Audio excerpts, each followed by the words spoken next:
Yo, yo, yo, what's going on after the fight? Where this your boy Money back with another one, fam, and we talking boxing.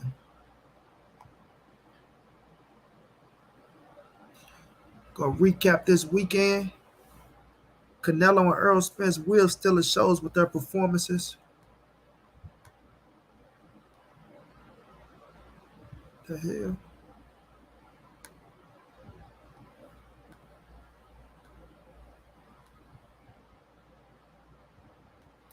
Y'all smash that like as y'all come in the building, man.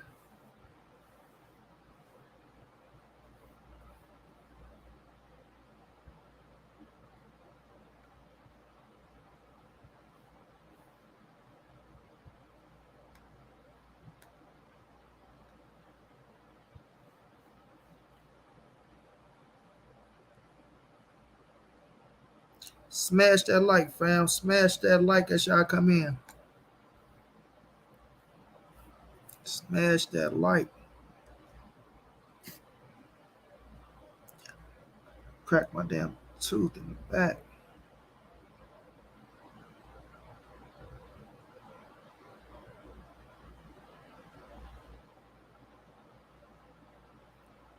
Smash the like, family. Carlos Mendoza, what's going down? D. Frazier, what's going down? Ray DeLeon, what's going down? Krista Plummer, what's going down? Green team, how you feeling? Appreciate y'all boys for jumping in here, rocking out with your boy, man. Y'all smash that like button, fam. My brother Chris, I appreciate you always, man. Green team family.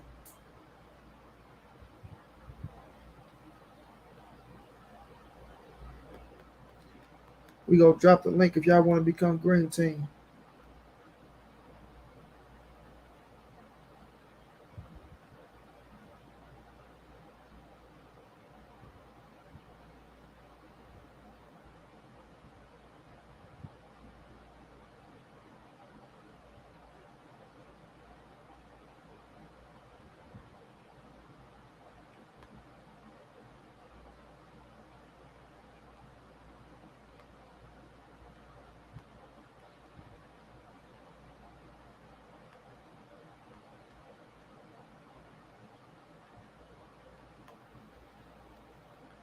Smash that like, y'all.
No doubt, Pedro. I appreciate you.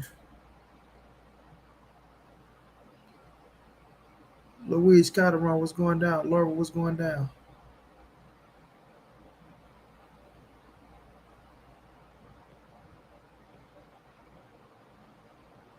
Tara Sim, what's going down? Sapito 89, what's going down? Nikki, what's going down? Prophet Derek Manny. Tupac 13. My dog G Mays, what's going down, man? Damn, G Mays, I don't think I said your name in a while.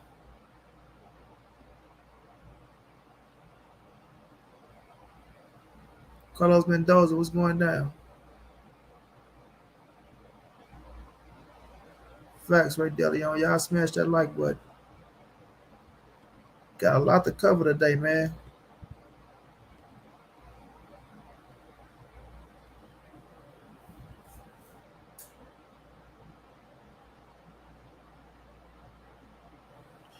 Ruben Gutierrez.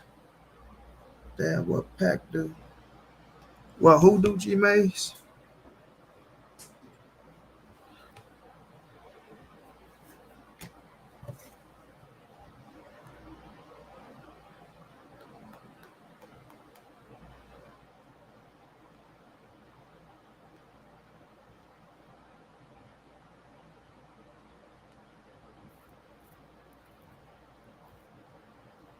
Pac tripping. What you mean?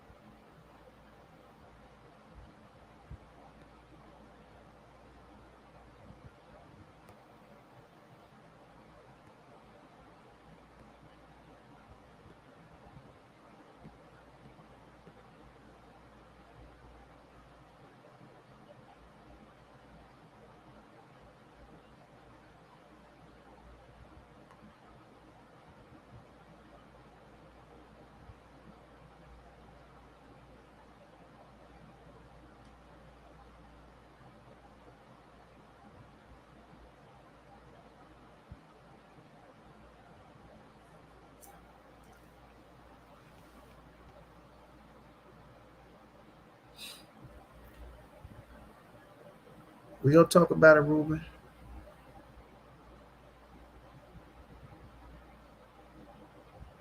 Yes, it was, Laura. So many we couldn't even watch them all.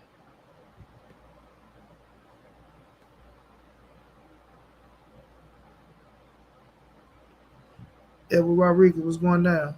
Y'all smash that like button, fam.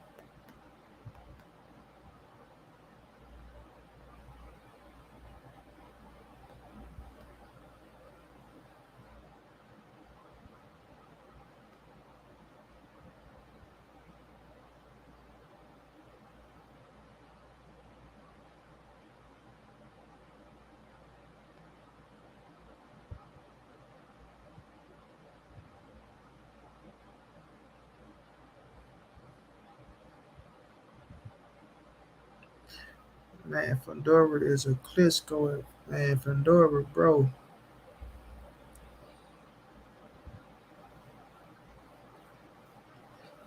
Cassandra, what's going down? Queen, how you feeling? Cincinnati girl.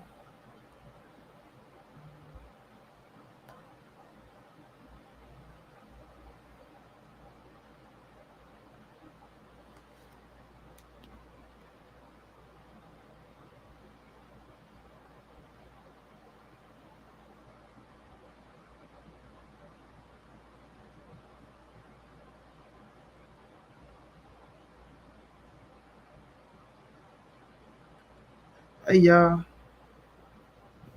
I'm getting bullied by a 14-year-old.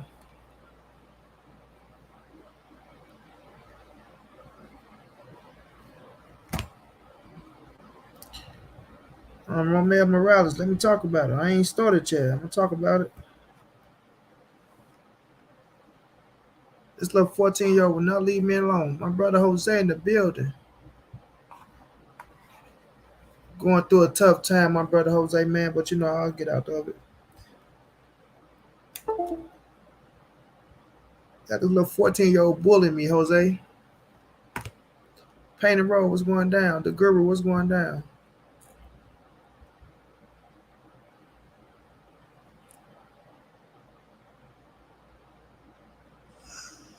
Yo, you say Southpaw ain't so bad, huh? You ain't so bad, bro.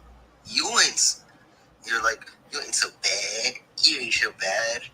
Bro, you ain't so bad. Moody Brown, shut the fuck up. I'd honestly, at the age of 14, I'd honestly fuck you up. Bro, you say Southpaw has no footwork. Bro, you can't walk. You know nothing about footwork. So shut the fuck up already. And yet, at the age of 14, I can fuck you up at the age of 14. This little 14-year-old just keep bullying me, man. He said you have to. Yeah, he just hit me right now as we speak. What's the matter? Too scared to respond? Tell him, man, you got me scared, man.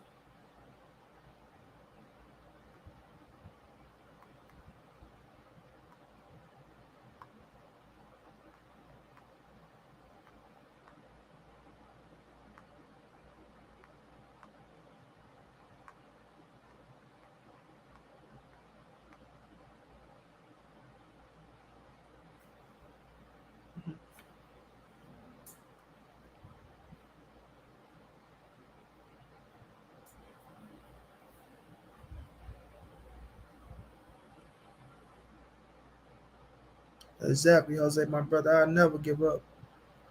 Going through a situation, but I'll never give up.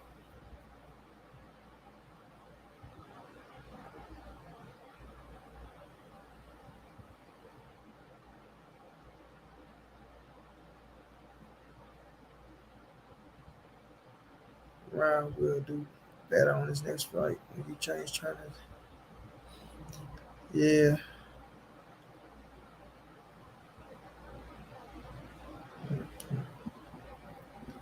he say,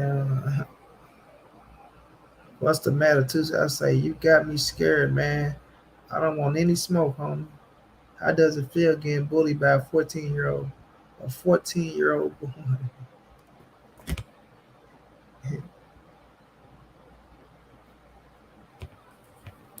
Give him a little shine.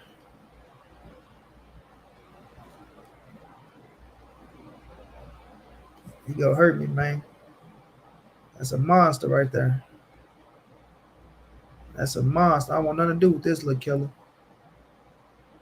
Yeah, little cat, little Bernstein Castro. I don't want nothing to do with this little killer right here, man.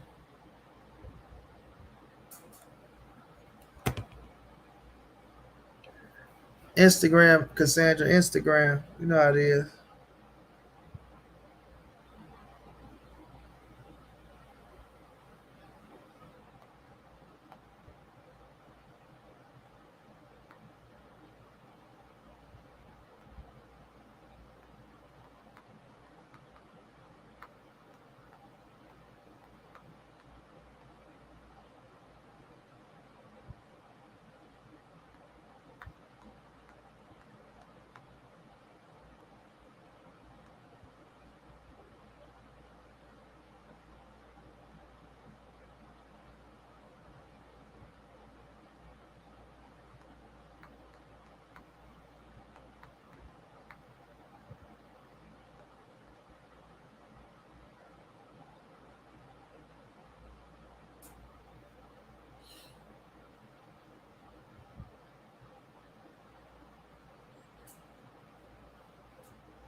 Yeah, I don't want no smoke with the homie.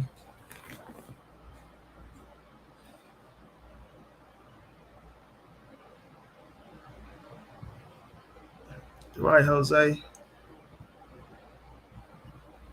Monica, what's going down? Quay, how you feeling? Knockout, what's going down, bro? Knockout, I'm getting bullied by this little 14-year-old, bro. I keep telling him I'm afraid of him, bro. I keep telling him. How does it feel? I say I'm talking about you on my show.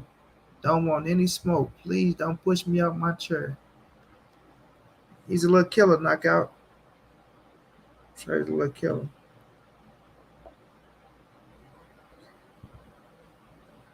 Bernstein Castro. We gonna call him Big Castro. I don't want nothing to do with little Big Castro, man. Yeah, I don't want nothing to do with little Big Castro. I don't want him to push me out my chair.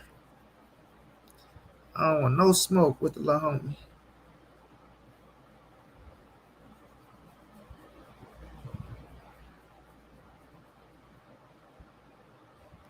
No smoke, knock. You hear me? Long Knife 77, what's going down? G May say, what's his Instagram? Bernstein Castro, G May. Y'all don't go make La Homie have a don't make him commit suicide and shit, man. I don't need them people coming back to me saying I bully their son.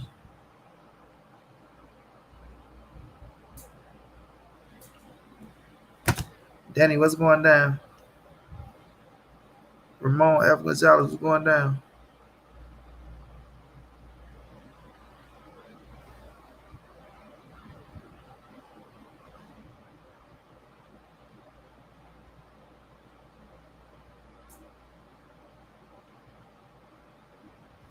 Ricky, what's going down? I actually do like pickles on my Big Mac. Salute to the queen on the kick concern.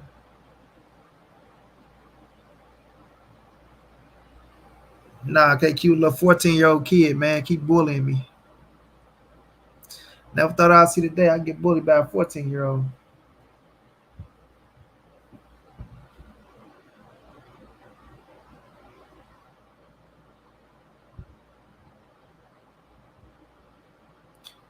Josh, I don't know, but Earl Spence going to look. He want to knock out, but I got total domination though.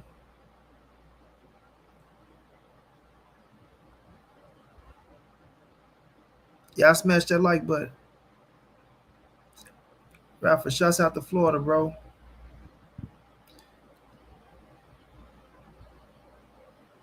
Kenneth Woods was going down. Said 214 was going down.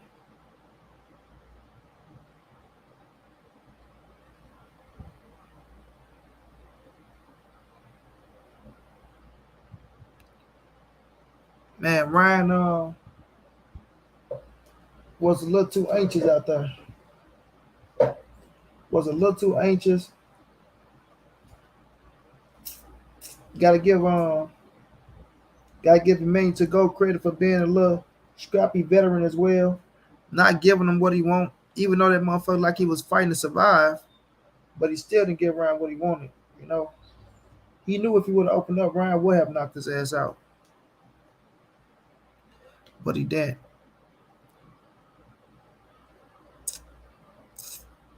Love Meech was going down.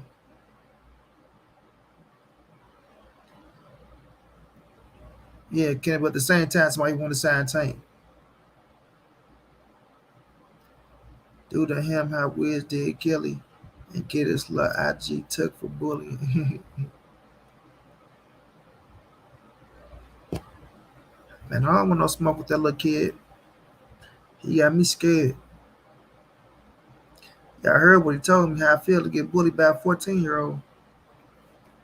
I don't want no smoke with that kid, man. Yeah, I heard his voice. Bro, you say Southpaw has no footwork? Bro, you can't walk. You know nothing about footwork. So shut the fuck up already. And yet, at the age of 14, I can fuck you up at the age of 14. That's the sound of a killer. I don't want no smoke. Nah.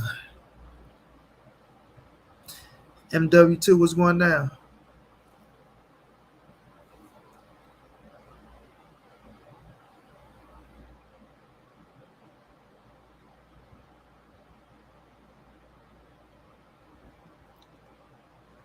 Yeah, man, but we had a lot of things going on this week.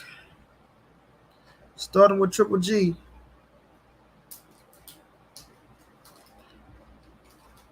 Starting with Triple G. I'm gonna drop the link too, man. So if some of y'all want to jump on, y'all can jump on and speak y'all piece.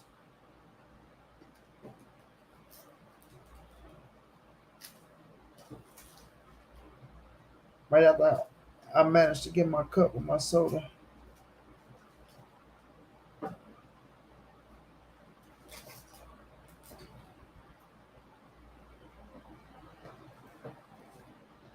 The match will win the final. Man, I ain't even been into basketball like that, bro. To be real with you, when Kobe retired, I kind of fell out. And then when LeBron James came back, I jumped back in a little bit. Oh shit, but not all the way like I used to be. Like, bro, I used to be in basketball so deep, like I was in football, baseball. Like, I knew every fucking GM, every owner, every fucking player.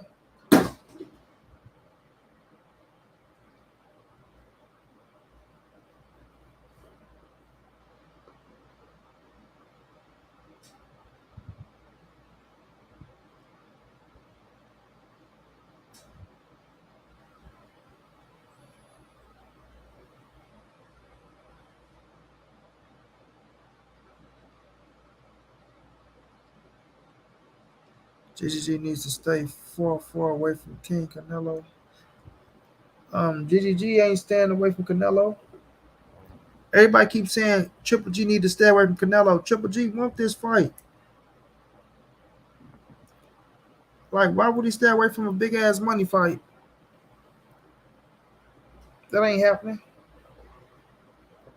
We can say what we want to say about him. He got the W. Tim Duncan retired, Cassandra. And Timmy went out quiet, like he ain't get his he ain't get his round of applause on this like when people go to city, they get them their flowers. Timmy ain't get his flowers like that, man, and I ain't appreciate that.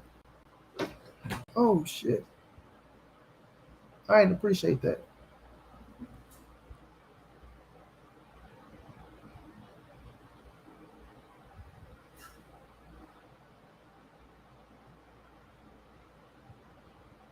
The Pelican.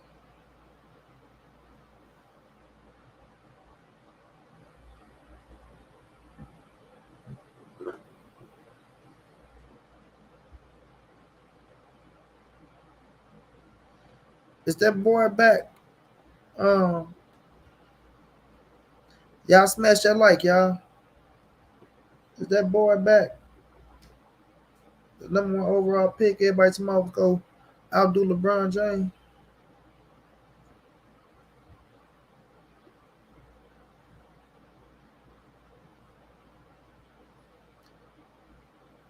Zion Williams.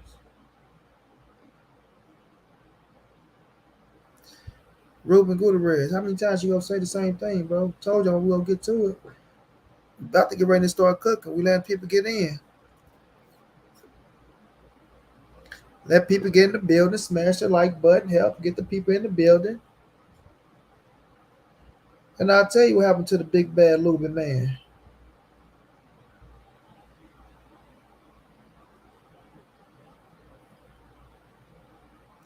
I don't know where he got the name Big Bad Lubin from, but I can damn sure tell you where things went wrong.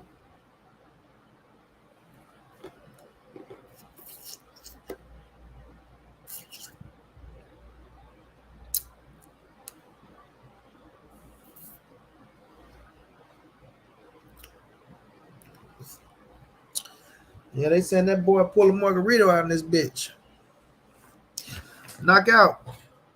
I know you've been hearing the rumors.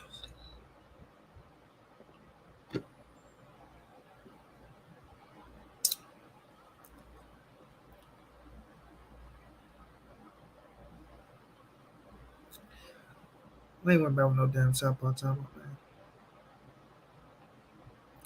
Let's start with that fight though, man. Let's start with Shabazz Fedora and Lubin. And I still gotta rewatch the fight like all the way to check it out. But you know, just by people um translating and calling the fight while we was watching the Ryan Garcia fight, you know, Lubin went down in the second round, right? He dropped Lubin in the second round, right? If I'm not mistaken, with the uppercut.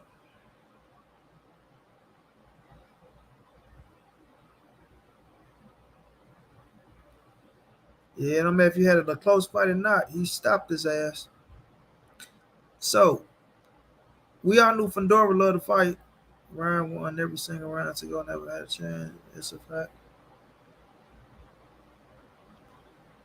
Well, them rumors, we don't know if it's true or not, man. I can't really. That's why I say I'm not gonna touch on that a little bit, but I am gonna put it out there what's being said. But I'm not gonna take his I'm not gonna take the man night away because that was a beautiful night for him. That was his biggest fight. He stepped up to the plate. He delivered. You know what I mean?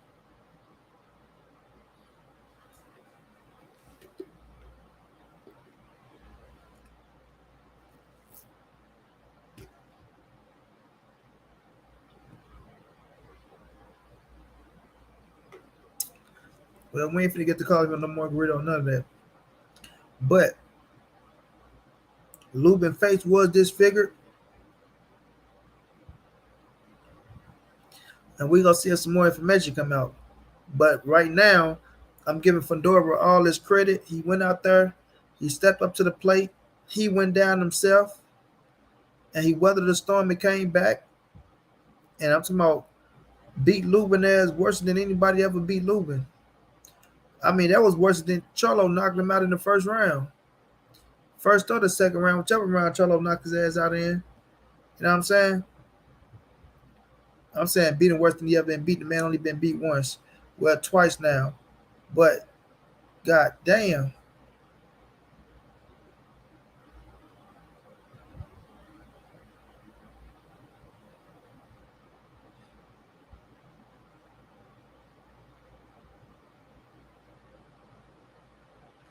Yeah, Lubin got a lot of healing to do. A whooping like that, bro, that takes a lot out you. That takes a lot out you. You know what I mean? Um, like Arthur better be whoop Marcus Brown ass. I don't know when we gonna see Marcus Brown back in the ring. But those type of fights, yeah, they damn should make you rethink. You know, if you want to get back in there. Now, it's word that Lubin is still in the hospital as well. So I don't know if he got bleeding on the brain. I don't know what's going on. I was trying to find something on it, but you know, I'm wishing him a speedy recovery.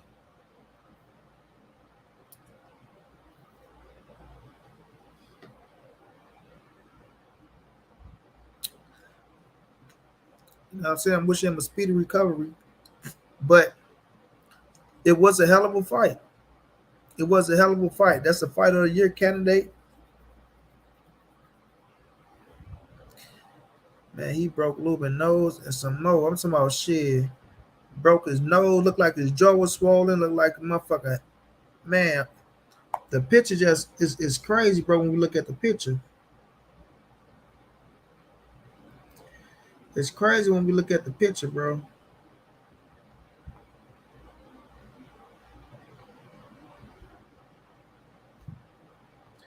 Looking at that man's face, bro, like his shit was really disfigured. Really disfigured. And we never seen like Lubin, he been in there with some hard hitters. And we ain't never seen no shit like that happen to the boy. So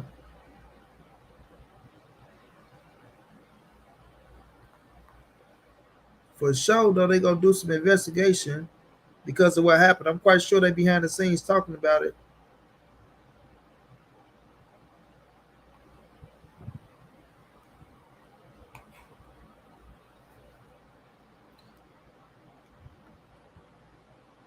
My guy Renee was going down. Renee, how you feeling, champ? I'm gonna drop the link in a minute, Renee, if you want to jump on and spit a little spit. But man, listen,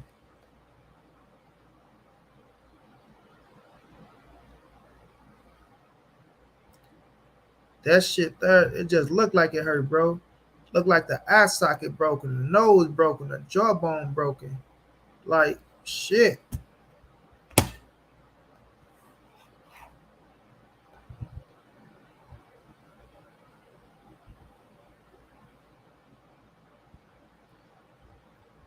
Like we ain't never seen no shit like that happen to that man. So we have to wait and see if it's legit. Shouts out to Fedora. If it's some foul shit going on, then the truth will prevail. You know, the truth will prevail. Renee, you hear the news coming out saying Fedora has some wicked shit going on.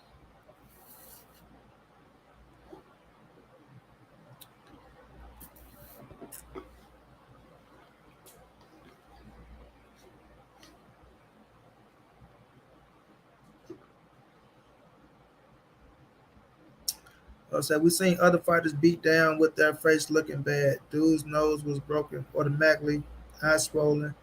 Ever since that shit that happened to Cotto, things changed. Yeah, Laura, you gotta see what this investigation shit, or if they launch an investigation.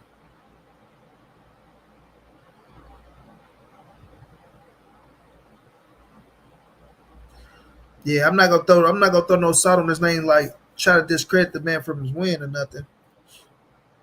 But yeah, they saying a little few things out there, bro.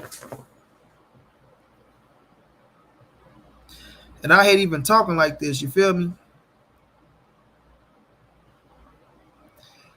And that's what people saying the guru. Like he never like out of all the people as you beat, even people ain't even got the skills of a Lubin that stood right there and you put your hands on them. You ain't make their face look like that.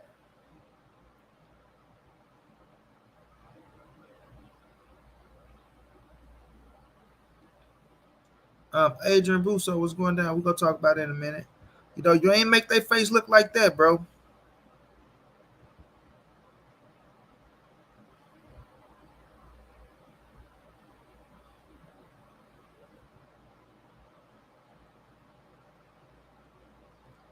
Yeah, so we'll see how that shit play out. So congratulations to Fondora though. Like I say, I'm gonna let him enjoy his win because at this moment, you know, we don't know if it's true or not.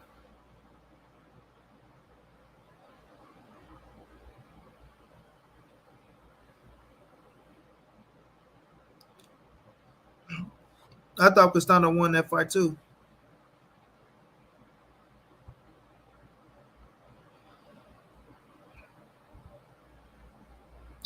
Like I want to watch the. I gotta watch the Laura and Fedora fight because I want to see like when did all the swelling and all that shit like start taking place? Like did it happen right away or did it happen down the stretch?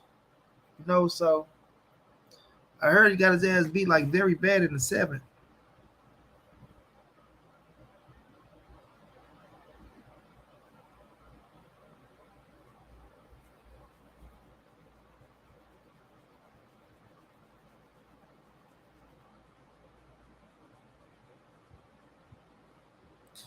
And we will see Oscar.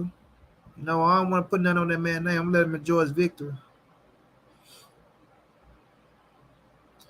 I'm gonna let him enjoy his victory.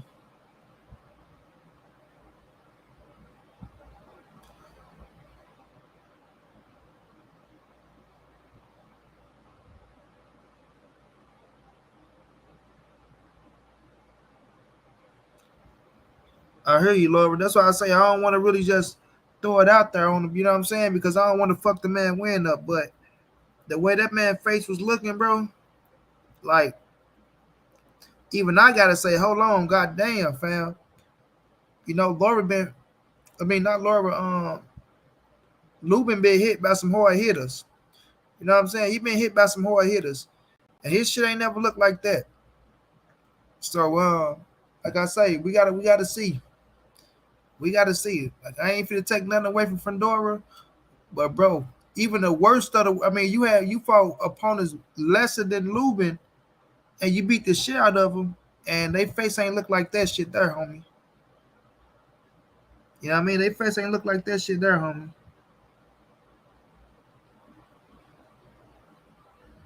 You know, but if that's legit, if that ass whooping is legit, then that boy's a real player in the game. My brother Ricky Williams was going down. Rick, how you feeling, champ? How you feeling, Rick? I was a fighter who put plaster in their gloves. Margarito. Yeah, Margarito's a lot of fighters that did that shit.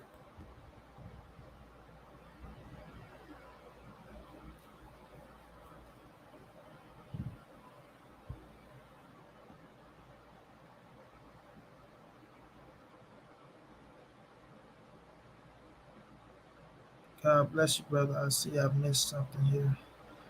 Freddie Sandoval was going down. No, I'm just getting started, bro. It was a good stoppage, man. Lubin got nothing to be ashamed of, man. Oh no, I ain't saying nothing like that. No, listen. He in the hospital recovering, so it was a damn good stoppage, bro. It was a damn good stoppage, right? Because that shit could have got ugly, ugly. But I'm just saying, and you know, Rick, I ain't the type to put jackets on people. I don't like to shit on people parade. I don't like to take people wins away from them. I don't even like people talking about that shit on my channel because I don't want to allude to it because I know how that shit can kill endorsements and take money out of people's pockets. But looking at Lubin face and looking at Fedora and looking at Fedora past fights and looking at Lubin past fights, man, listen, I don't know. I don't know. I don't know. You feel me? I don't know, bro. But that shit, it look a little shaky to me. It look a little shaky to me, fam. I ain't the one to hold my tongue on nothing. But I will give him his credit. Like I say, nothing has came out to say that the man has done nothing wrong or shit like that. So I'm giving Fedora all his credit in the world. But if something comes out and there was some weird shit going on, then yeah.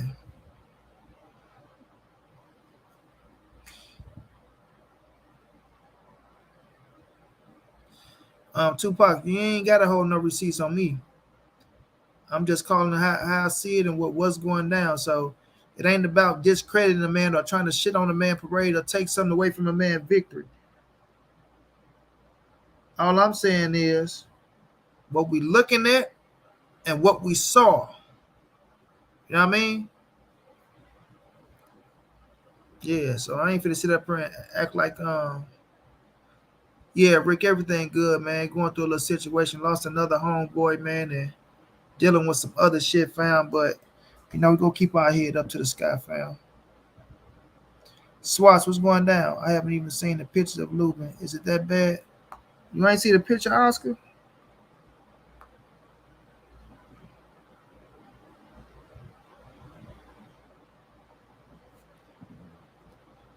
Miss Sexy, what's going down?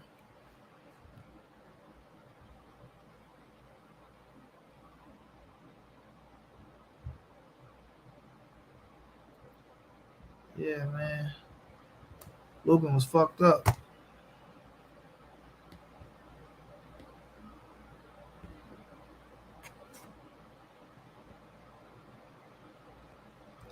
Yeah, you get all the credit in the meantime.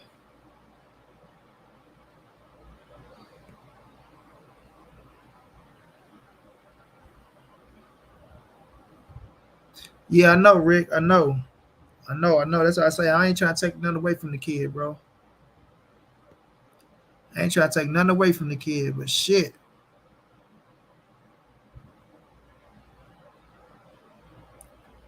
Well, if he injected his hands like Mayweather, you ain't doing no damage like that still.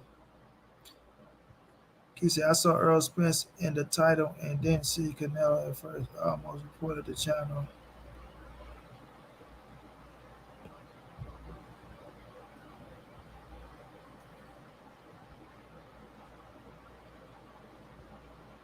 Well, Juice 713, we don't know that yet. I'm not gonna throw it on him. Like I said, I'm not fit to shit on this on the band W. I ain't fit to take it away from him until we get some news or some shit came out to where they got some real fucking evidence saying that the man went through some bullshit like that. But just looking at Lubin face and looking at the past opponents and shit like that, you know, I just pray not. That's all I'm gonna say.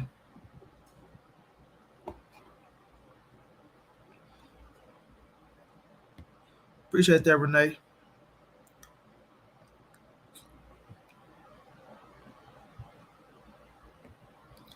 Yeah, that shit was horrible.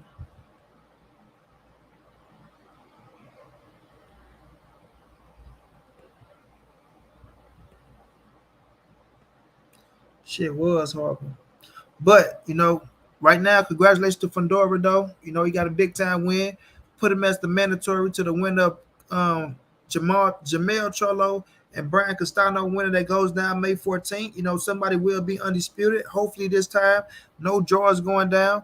Right, somebody will be the undisputed king, and Fandora will be right there as long as everything is a-okay and it's going down. You feel me? Man, my brother Ron coming through showing love for real, for real. Ron, thank you so much, my brother, man.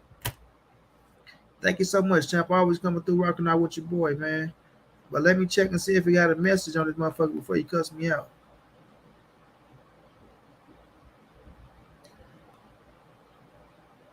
Nope. No message, Ron. Don't kill me, dog. Coming through with the double duty. Or what I supposed to say, Ron, the Mexican donation? Yeah, that ain't nothing from Ron. That's the Mexican donation, y'all. We taking all the Mexican donations, as they say. They want to say we taking the Mexican donations.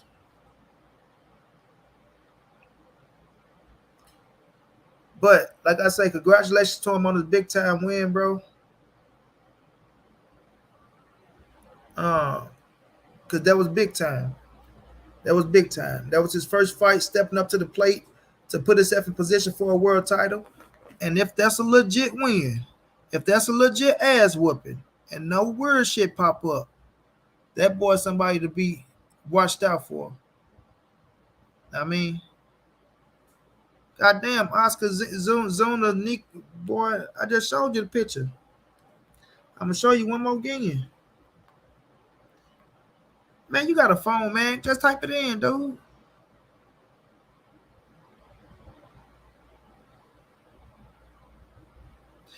Oh yeah, I see my dog Alice Jag in the building. Double duty time. Double duty, double duty, double duty. Yeah, Swats, they always come in. You taking the Mexican donation? Y'all do need to me still. All that weak ass shit. Kick their ass up out the door. Yeah, Crossroads fight for both, but he stepped up to the plate and got it done, Rick. He stepped up to the plate and got it done. All right, I'll show you again, bro.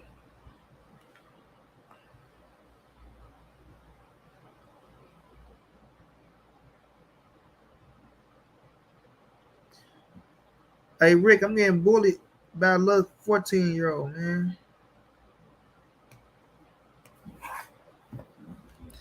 Yeah, even if Lubin do return, he ain't go like he ain't gonna be the same, bro.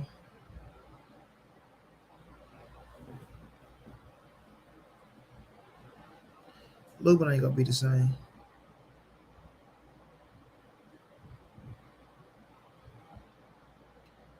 He ain't gonna be the same after that ass whooping. Florencio Morales, what's going down? Hell yeah, he look worse than hell yeah, he look worse than motherfucking Danny Garcia.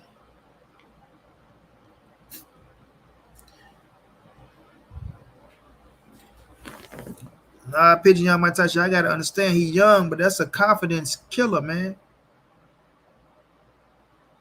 That's a confidence killer.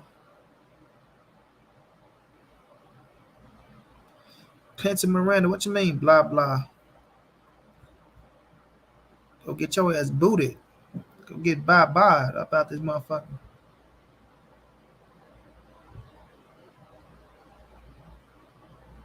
OTB boxing, what's going down? Exactly, Rick. Take something out of you every time, bro.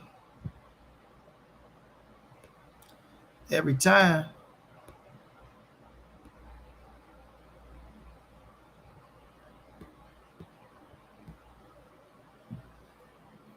Victor Yanez, what's going down? I know what you meant, Rick. I know what you meant. He ain't no weight bully, bro. He made the weight. Listen, you make the weight, you can fight in the weight class.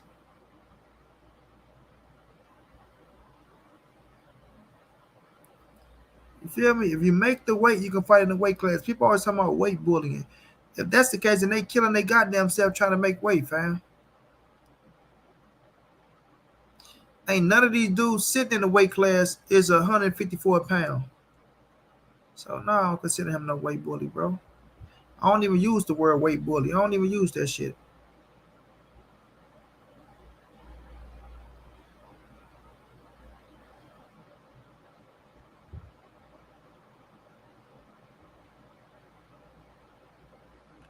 Exactly, LTB. Errol versus Ugas. Miss Sexy, if you know me, if you've been on this channel, then you know who I got for that fight. And I got Errol Spence back. I'm gonna talk about that fight. I ain't touched on it yet, but I'm gonna talk about it. But I got Errol Spence by domination.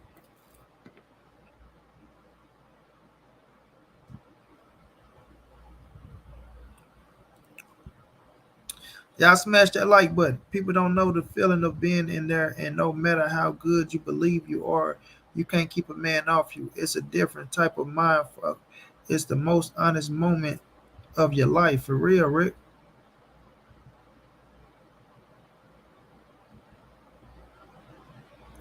For real, Rick.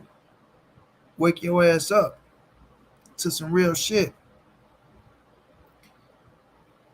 All right, Miss Six, you have a good one.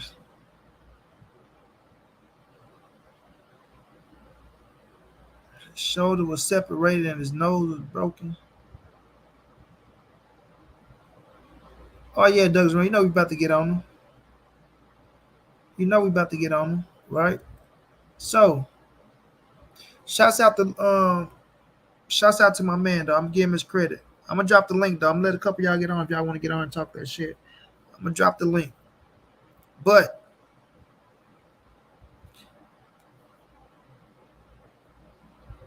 I'm gonna go back and watch that fight.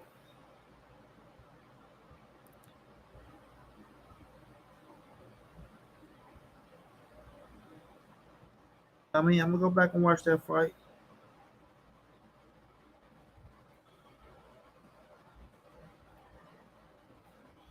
We go see like when all the swelling and all that shit start, appearing on his face.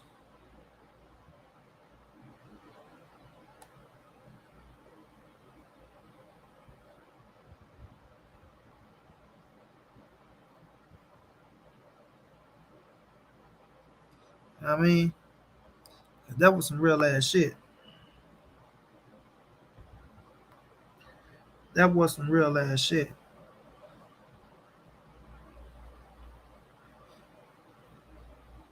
That's what I'm saying, Rick. It's like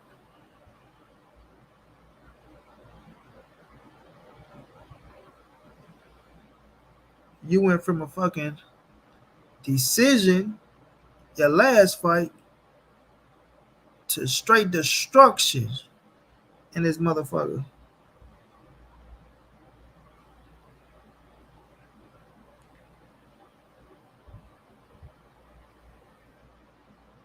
Straight destruction.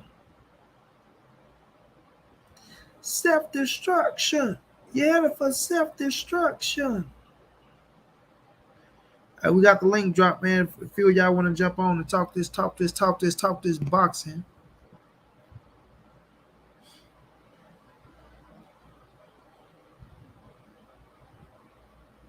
Yeah, Lou not elite. But he ain't no motherfucking pushover neither, I'll tell you that much, bro.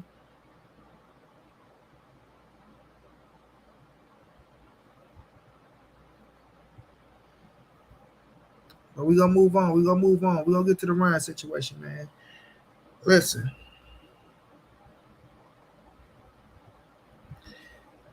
Yeah, I don't think none of us think he'll be the same after something like that.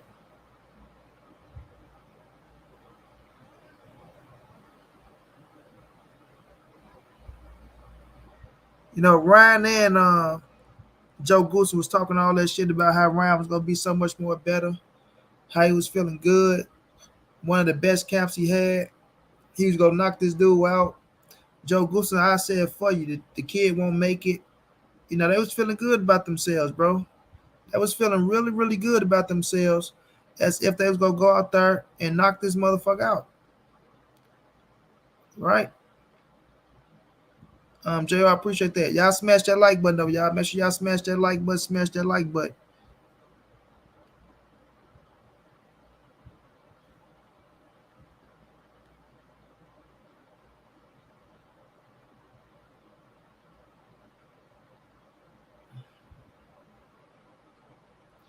Right. So I'm like, okay. And I'm looking at dude. I knew Ryan had the height, the reach, the power, the speed over him, right? And I knew the boy couldn't do nothing with Ryan, right? First of all, I'm giving him his credit and his just due for going out there getting the victory. The name of the game is the W at the end of the day. And Ryan won every round of me. I ain't get do not one round. If he won one of them of us. But nonetheless, Ryan was looking to come out, knock him out. So when he do his press conference and talk this and talk that, he can try to up one over Eddie Reynoso, and it didn't happen. It didn't happen. You was 5-0 with 5 knockouts with Eddie Reynoso, Ryan. 5-0 with 5 knockouts with Eddie Reynoso, Ryan.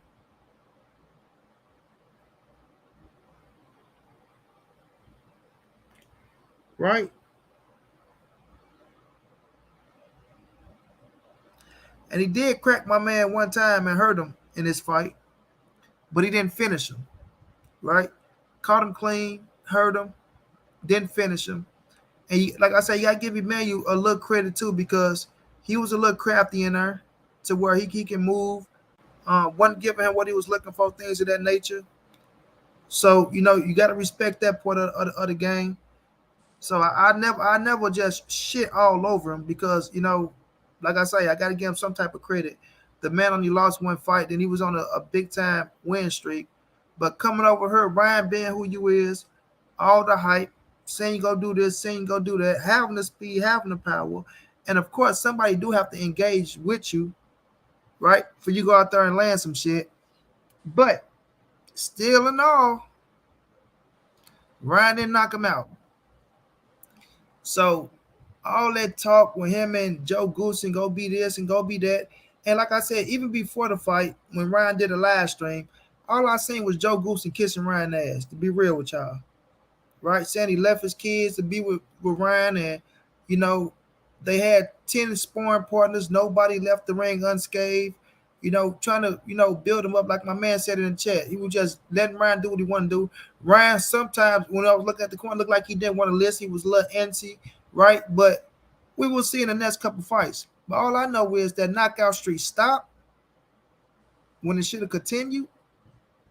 If you ask me, if he was with Eddie Reynoso, I feel like he would have got a stoppage. That's my opinion. I feel like he would have got a stoppage. What about money? What's going down, RJ? So when I see that situation, we just gotta see what comes next. But right now, Ryan, you didn't get the up one, homie. That's -1. That's -1. There's 1 point for Eddie Reynoso and Canelo. There's 1 point for Eddie Reynoso and Canelo, Ryan. So you're down one. Oh, they laughing at him right now. I mean, you're down one. Yeah. I mean, you can say they laughing, but like I say, the name of the game is the W, and he won every round. But Yeah, but against who though? I mean, yeah, let's be yeah, real. against him, like I was looking for him to knock his ass out. I'm like Ryan to knock his ass out, which I knew he was gonna dominate. But like I say, Everybody he knew he was gonna dominate. yeah, Everybody. he himself though, he thought he was gonna get the knockout, just like Joe Goose thought he was gonna get the knockout, and that motherfucker didn't come. Yeah, but you see what happened with Joe Goosen, what he said? He was like before the fight, like last week or something, he was like, oh, I'd be surprised if the fight goes past the third round. All of a sudden, mid fight, like around the ninth round, oh no, I'm not shocked. I'm not shocked he ain't out of there yet. Oh, you switch it up real quick. Not only that, RJ. Even remember when they got into the ring with each other when they got into the altercation. You gotta. I don't know if y'all seen the live stream. I had it. I was gonna make some videos off this shit, but I felt like it wasn't no need for real. Mr. Lightning, where what's going down? OTP was going down, bro. I see you in the building, chap. What's What he happening, said? bro? And they was sitting right there at the table and shit having dinner. And Ryan didn't want to say it, but Joe Goose, I would say it for you. This guy would not make it 12 rounds. He would not make it. I say, uh-huh. Look at you motherfuckers and put your foot in your mouth. I thought that it was disappointing that he got hit with the same Luke Campbell punch. Yep. You Yep. still can't deal with that. Now that shows an inability to teach him any head movement, which means that that's gonna be something that fighters hone in on, man. I don't And think for it was even that, to be honest. I think it was just the fact that he just wanted to prove something and get him out there as quick as possible. That he basically threw all his skills out the window and just went for the KO. That was all it was. Mm-hmm. Because he was antsy as hell, just walking him down, walking him down. I ain't see no, like he didn't use a jab like he usually do. Like Ryan, like he do got a fucking good jab counter hook where he'll try to get your ass to reach where he'll catch you, bam. You a shoe, he'll try to counter hook your ass. I ain't see that none. And I will get credit to the point to where my man's wasn't really engaging like that neither. Yeah, No, I he's mean, fighting to survive. That's it. He yeah, wasn't trying to win. Magic not great for 80 years. So yeah, man. Ryan. That's a -1 for you, homie. Crying. Because you know what he was thinking. He was thinking about showing them up. He wanted to show Canelo and Eddie Reynoso up to like, oh, you see, we doing good. And that motherfucker Oscar De La Hoya, he couldn't wait to try to say some shit. Oh hell no. But what's your thoughts, man? Y'all just getting up here, fam. What's your thoughts on that Lubin and my man Fandora, man? Jose, what's going down? What's going down? Yo, Lubin had his time. Lubin was doing pretty good, but that distance, that reach, that height, it was just physically too much. It was way too much. Mm. It was only a matter of time before he got caught, and he got caught way too much with them uppercuts. Them uppercuts was destroying him. I thought he knocked his ass out in the second round. I was looking at the Ryan fight. They like Lubin going down. I thought they said, I say, God damn, Lubin, I could put a foot up your ass. But shots after knockout, knockout call that shit, man, and he took him out. And I think knockout said the ninth and the 10th as well. I say that motherfucker knockout. He called that bitch. He sure did. We argued like a motherfucker. I had Lubin. I thought that Lubin was gonna be able to keep him on his back foot, and Mm-hmm. that ended up draining him out. That's a draining. That's draining when you got to try and keep somebody on their back foot the whole time. Bro, I gotta go But he watch the had fight. success when he did. When Yep, he I have. did put him on his back foot, that's the only way he landed the little knockdown. Yep, I have. I ain't even watched the fight yet. OTB, you hear me? Like I was looking at the Ryan shit. I was so fucking pissed off because my goddamn remote would not fucking where my TV wouldn't turn on, bro. I don't know what the fuck was going on, boy. I was so frustrated. I know I I was ain't see listening to you do the Ryan fight, and I was watching the Lubin joint. right, man. I'm like, damn. I ain't even get to see Tony Harrison, bro. Like I knew.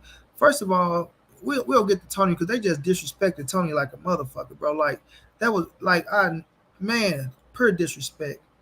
Not gonna say the only thing Ryan took the time to learn from Canelo was how to walk forward. That man literally came forward with the Canelo walk. Well, he did that knockout because he seen that my man's had nothing for him, and he went out there. He wanted to really make a statement, bro. He really wanted to make a statement and knock old boy ass out, and he couldn't get it. He was rushing for that bitch. I seen him like um overshooting shit, getting too close. Like he could have had an opportunity. He wasn't jabbing at the chest. He wasn't shooting the uppercut. Like it was a few things he could have done, man, to where he could have put himself in position to get the stoppage last night. And when he hurt him, he didn't go for the kill like he should have went for the kill. He was just like he was gassing himself. To be honest with you, he was gassing himself. I'm like, you wasting energy and wasting punches. If he had jabbed like a boxer, if he actually jabbed, he would have opened him up to shots that he could have took him out with. But he didn't even do that. He was just throwing rights and lefts, hooks, just trying to take him out too fast. That was all on him. He could have gotten him out there.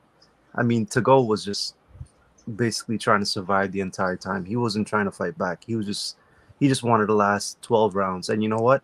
Even though he lost, he got a moral victory because More victory. That's what he's he's he's looking the for. only one that didn't get knocked out. So Yeah, it is you what gotta it is. think about it. Round, like I say, he was on the 5-0 streak with 5 knockouts, bro.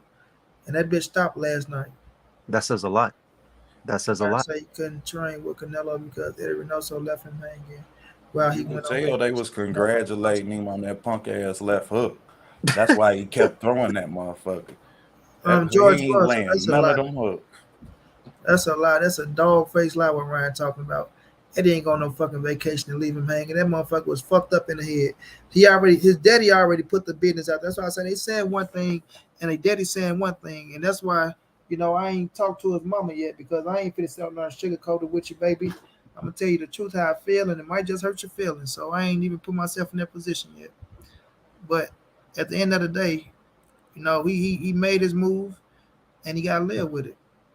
And not But saying that it's a bad thing. Like I say, it's your career. You can do what you want to do with your career. My only thing is don't go lie on the people when you leave and making it as if it was a big ass problem. That's the reason why you left. Nah, just own up to your own shit. You was going through some things. You was fucked up mentally, right? Um, Maybe the Canelo pressure got to your ass, forcing your ass to come to the gym more than you probably like to come to the gym. You know what I mean? Got to be on time. When you're dealing with stars like that, man, they set times, man. Like Eddie Reynoso got a life as well. You can't just sit around and when you want to jump your ass up and you feel like you want to train, let's go to the gym. Nah, that's why you got a Joe Goose and that's why you where you at right now, so they can, you know, go along, get along with that shit. But certain trainers, man, they ain't. It ain't the point of being strict. It's just you got to be professional about certain shit. It's fucking professional, bro.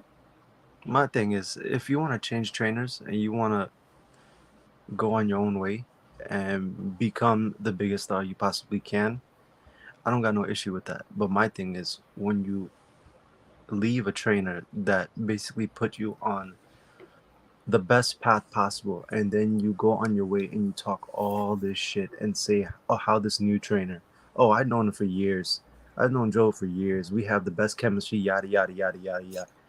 But then you go fight a nobody and still can't knock him out. It's like all the shit you was talking before. You just proved to everybody that you was just talking out your ass. You didn't want to just own up to your shit. That's all it was, and it proved to everybody. Like even at the end of the fight, there was like, "Oh, do you want to fight Tank Davis?" He don't want that. He don't want that. He even said he don't want. He's like, "Oh, you know what? I don't want to disappoint these people anymore because I think I lied to them enough. So when I fight whoever gets in the ring. You know, it is what it is. I trust my team." I'm like, bro, Bro, he did not say that, bro, did he? Yeah, he he did. did He too. did. He said he lied to the people enough, bro. Yeah. Yeah, God damn, Ryan. That's why I say, man, the lie Ryan is like that's why he still lying to the people. It's a God shit, damn. man. Doug I is a was impressed to see he finally admitted it though. Like at For least real. he finally got 100 with became 100 with himself. When a motherfucker lie to theyself, it say a lot. And then you know Drake said it best, man. If you pillow talking with that woman that you creeping to, just know that she gonna tell another nigga when she done with you. So I hope Joe Goosen know. Yeah, man, Joe Goosen, man. Joe Goosen just kissing ass for that. I ain't gonna say just kissing ass, but the shit I seen them do, man, that shit was just. I'm like, Joe, come on now. You can't be as strict as they saying you is, you and this motherfucker. And you letting this boy run the show. So I ain't trying to hear that shit, man. But the Tony Harrison fight, what else? What else? What other fights? I'm trying to think about the undercard. Got some good scraps on the undercard as well, bro. You got Um, Brian Perella and I missed that whole card, bro. Like, Rosado. oh no, let's talk about that yeah, one. Shane Mosley Jr. Man, shouts out to Shane. Let me tell y'all something, bro. I was at a point with Shane Mosley Jr. I was telling that man he need to go model draws, bro. That's how upset and that's how like because he was looking like ass trash in that goddamn boxing ring. Shane Mosley Jr. didn't look like shit. Like for real, bro. Like you gonna look at this fight, his last 3 to 4 fights since he changed trainers or whatever the hell they did with him, bro. He is showing that he is taking this shit serious, bro. And he has been stepping up and he has been delivering. Like he had like big time to me. Like I'm seeing a lot of shit in him. In this fight against Gabe Rosado, I thought Gabe was gonna win. I picked Gabe. I ain't Nah, gonna lie to you. Gabe I was picked slow. Gabe. I Gabe. thought Gabe was gonna. Yeah, we could say Gabe was too old, but what I seen out of Shane Mosley Jr., even though the last 3 fights I was still impressed, I still was at a point to where I'm like, nah, he ain't really. He still ain't. He ain't really, all the way there. And I don't really think that, this shit is for him. That was an impressive win, bro. That Yeah. was a very impressive win over Gabe Rosado. And not just an impressive win, the way he done it, bro. The way he done it, how he kept his composure. He didn't rush. He didn't like because I thought he was slowing down a little bit. Like he started slowing down a little bit, but he caught that second win. But what I saw in him and what I liked about him is once he did start slowing down a little bit, he started smacking the shit out of Gabe's body, bro. He started going downstairs like, okay, motherfucker, I might be a little tired, but I'm gonna start draining your ass. And then he caught a second win, bro. He caught a second win and he started handling his business. I say, man, I gotta give Shane Mosley Jr. all this credit, bro. He stepped it up. I'm not saying he's at a fucking world title level to where he'll go out there and become a world champion. But bro, what I've been seeing from that kid lately, man, I must give him his credit because I used to tell that man to go model draws, bro. Like, and I used to watch him just to say he finna get his ass knocked out. Like, if y'all go watch him, like his last loss and beyond, right? Not his little win streak. Y'all will see exactly what I'm talking about, bro. And if y'all been watching Shane Mosley Jr., people that watch everything like Knockout, maybe Smoke, y'all probably watch everything. If y'all seen that boy, y'all understand what I'm talking about because he just looked like ass trash. But that boy stepped it up, man, and I'm proud of Shane Mosley Jr. And he won me over, fam. He won me over. He ain't got to win no world titles or shit like that, but he showed me that I'm taking it serious and I can be a contender. Yeah, but I money. mean, If you see most of his fights previously, he fights strange. Like I don't know if it's a mental thing with him, but sometimes he would fight excellent, and the next fight he would fight like he forgot everything. It's like one fight he's great, the next fight he's shit. One fight he's great, the next fight shit. It's like I don't understand why he fights like that. I don't know if it's a mental thing, but it's just he's always hot and cold depending on the fight or depending on how he feels. When he's well, good, he's good. When he's off, he looked like average or below average. I don't understand it. Yeah, well, his last 3 or 4 showings, he been money on. Like he ain't had no drop off. Like his last three, because I watched all of them. Like his last 3 to 4 fights, he been like money on. Like been improving. Every fight he been improving. Every fight he been improving, bro. Like Hopefully, he keeps it up. Yeah, And he I know who he is now. I think he just know who he is as a fighter now. He used yeah. to get in them complexes where he would want to prove that he could fight in the pocket or try and fight in the pocket and get hit with these shots that you just knew that he didn't have to take. But yesterday was the second time that I really seen him fight the whole fight from distance and maintain that jab and that length that he has. see. Facts. I saw Hey, something Joe new. D, He what's also, going down? yeah. Lost me. What's going down? Smoke. What's going down? Smoke. How you feeling, champ? Hey, Well, what's up, smoke. man? Peace to the panel. What's up, Moni? Peace to the chat. So I'm with you, Moni. Like I thought he was trash until I saw what I saw last night, and he was even still putting his feet together sometimes, and still making some real like amateurish mistakes. But still, that is the best version of Shane Mosley I've ever seen. I thought it was a great coming out party. Mm-hmm. When he was flat footed and trained with him to stand his ground, I was like, that's a bad idea against Gabe Rosado, but he was able to eat Gabe Rosado's shots and deliver that overhand right time and time again. That hook he was throwing to the body with the left hand over with the right hand over the top, that was a Mm-hmm. beautiful thing to watch. I don't remember a round that he lost. Yeah, that I felt like that was a great coming out party for Baby Shane Jr. I've always been like, why the hell is this dude boxing? But like last night, I felt like whatever like personal reasons, like you can all guess at it, he vindicated himself. Like Mm-hmm. like he came to the sport late with a legend father, so you know that he had to overcome some obstacles just to get in the ring. But this entire Mm-hmm. time, I've been wondering like why.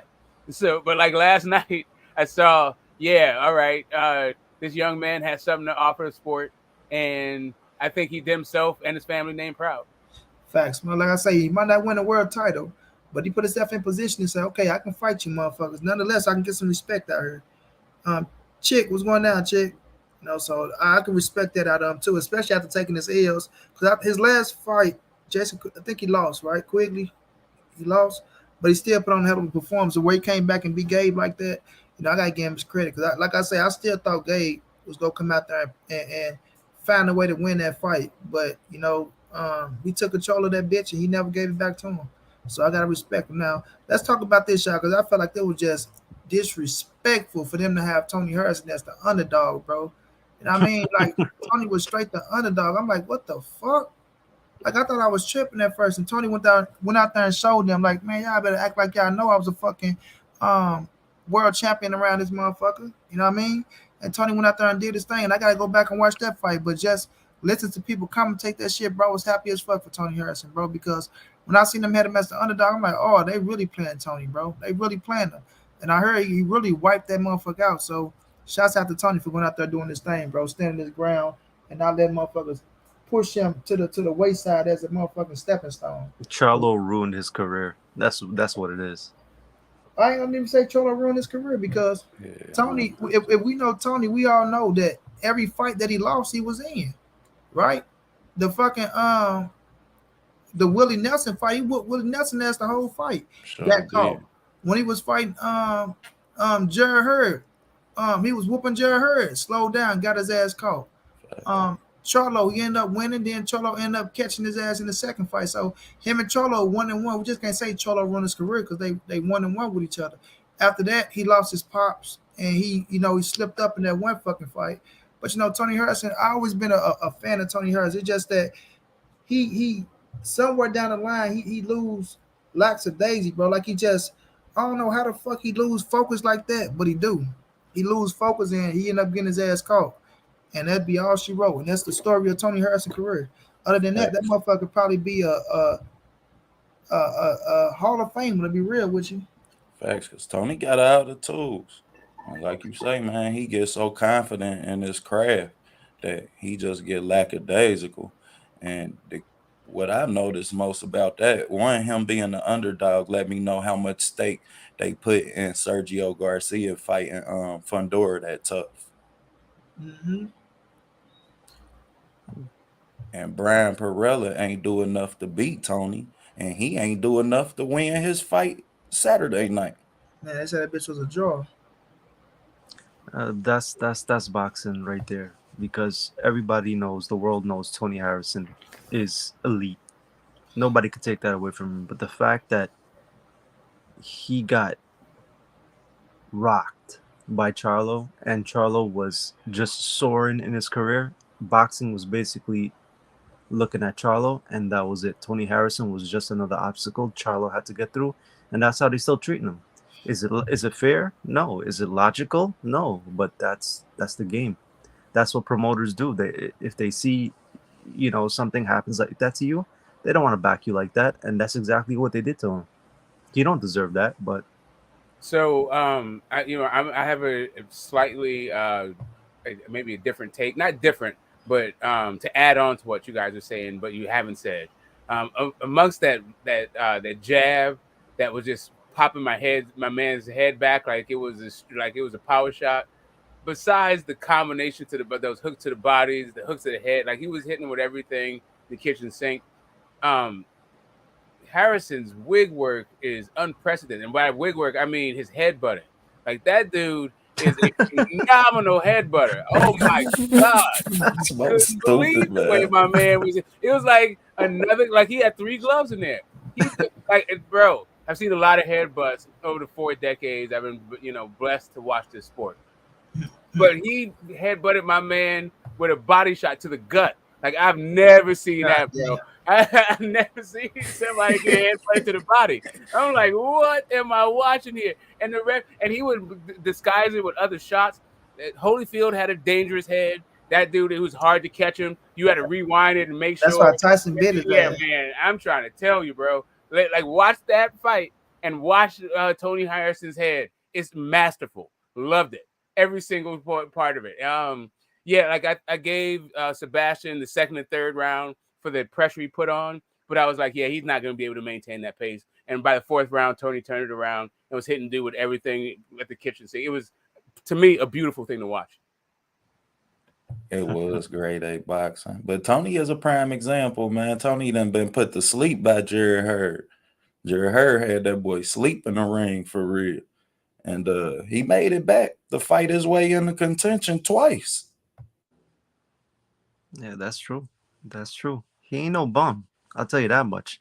And he's too good to even be called a gatekeeper. He is not a gatekeeper. It's just he doesn't get lucky breaks. Some guys are like that.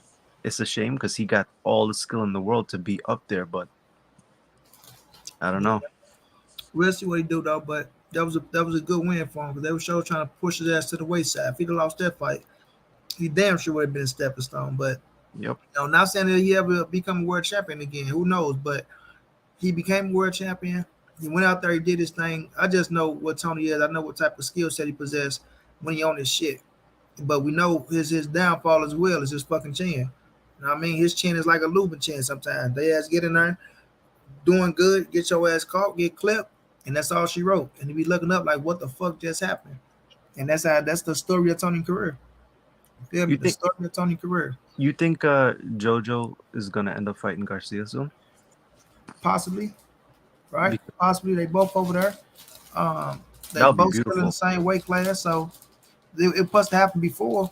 Why not now? It ain't like JoJo went out there and just got dismantled by Devin Haney. Them he still held his own, so yeah, it's possible that bitch can happen. So we'll see. I don't know if he has the confidence left anymore. At least not right now, because he's got a different trainer, and media is already making excuses for him, like, oh, he's got a new trainer, so he's got to settle in and get the chemistry working and yada yada yada. The Yeah, same shit they but be. JoJo ain't a fighter that's like with Ryan. They don't want to put Ryan there with a real dangerous puncher. JoJo got pressure. He ain't cracking like that, right? He's somebody that Ryan can catch and hit by coming in and walking in and shit. So that'll be a fight they might be looking for to put Ryan. It ain't like this JoJo going out there just go catch him and knock his fucking chin off. It ain't like he can't because anybody can get caught on the chin, but JoJo ain't that pressure. I mean, he come with pressure, but he ain't that pressure strong fighter that can just go out there and just dismantle Ryan Garcia ass. So De La Hoya, he know what he doing. De La Hoya know exactly what he doing, bro. Yeah, he should win that. Like, and not only win that, but probably get a knockout because the speed discrepancy and the power discrepancy is too much.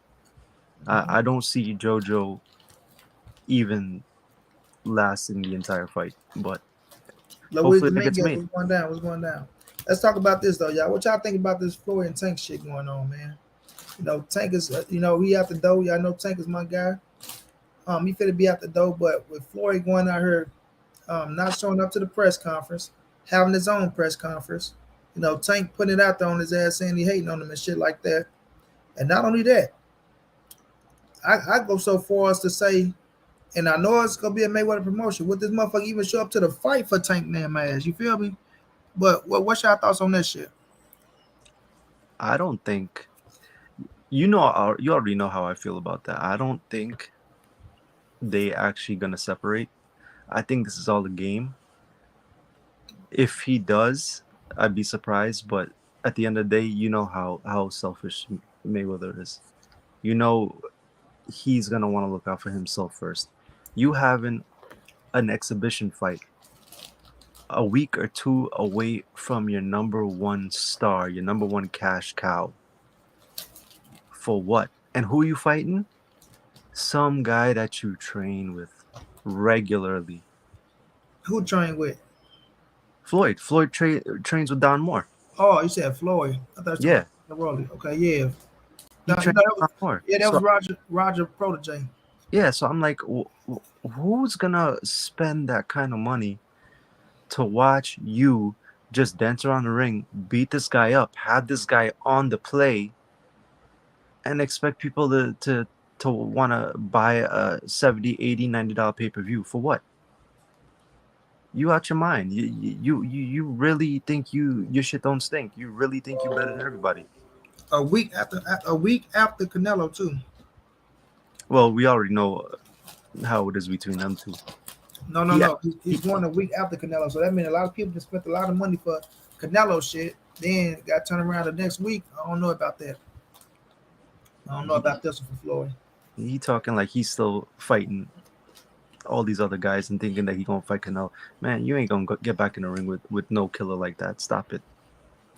Well, Floyd already told you he ain't get back in the ring with no motherfucker. So To me, they're using each other to promote fights. Like like he said, I feel like it's all game. Like it's a straight PR. Like let's to me, like this is just me from the outside looking in. If Floyd was like, yeah, good luck to let's say he's leaving, right? Let's say Tank is leaving, but for one way to look at it. Floyd could be like, yeah, we've had a good run, wish him the best in his career, and this is going to be a great fight, right? Do the standard promoter stuff. I don't think you would have got extra eyes on this fight for that. I don't think you would have got extra ink. It wouldn't have gotten a bunch of mileage out of it. But let's say he's leaving, the same idea, and Tank is still leaving. Instead of doing that, you do some petulant, spiteful stuff and be like, oh, well, since you leaving, I'm not going to take care of you. I'm not going to be up in your next fight. I'm not going to do that. Like, I feel like now you have some controversy and there's some attention on your fight. Let's do it the other way. If the dude is staying, right? If he's staying, yeah, maybe you don't do the other fight.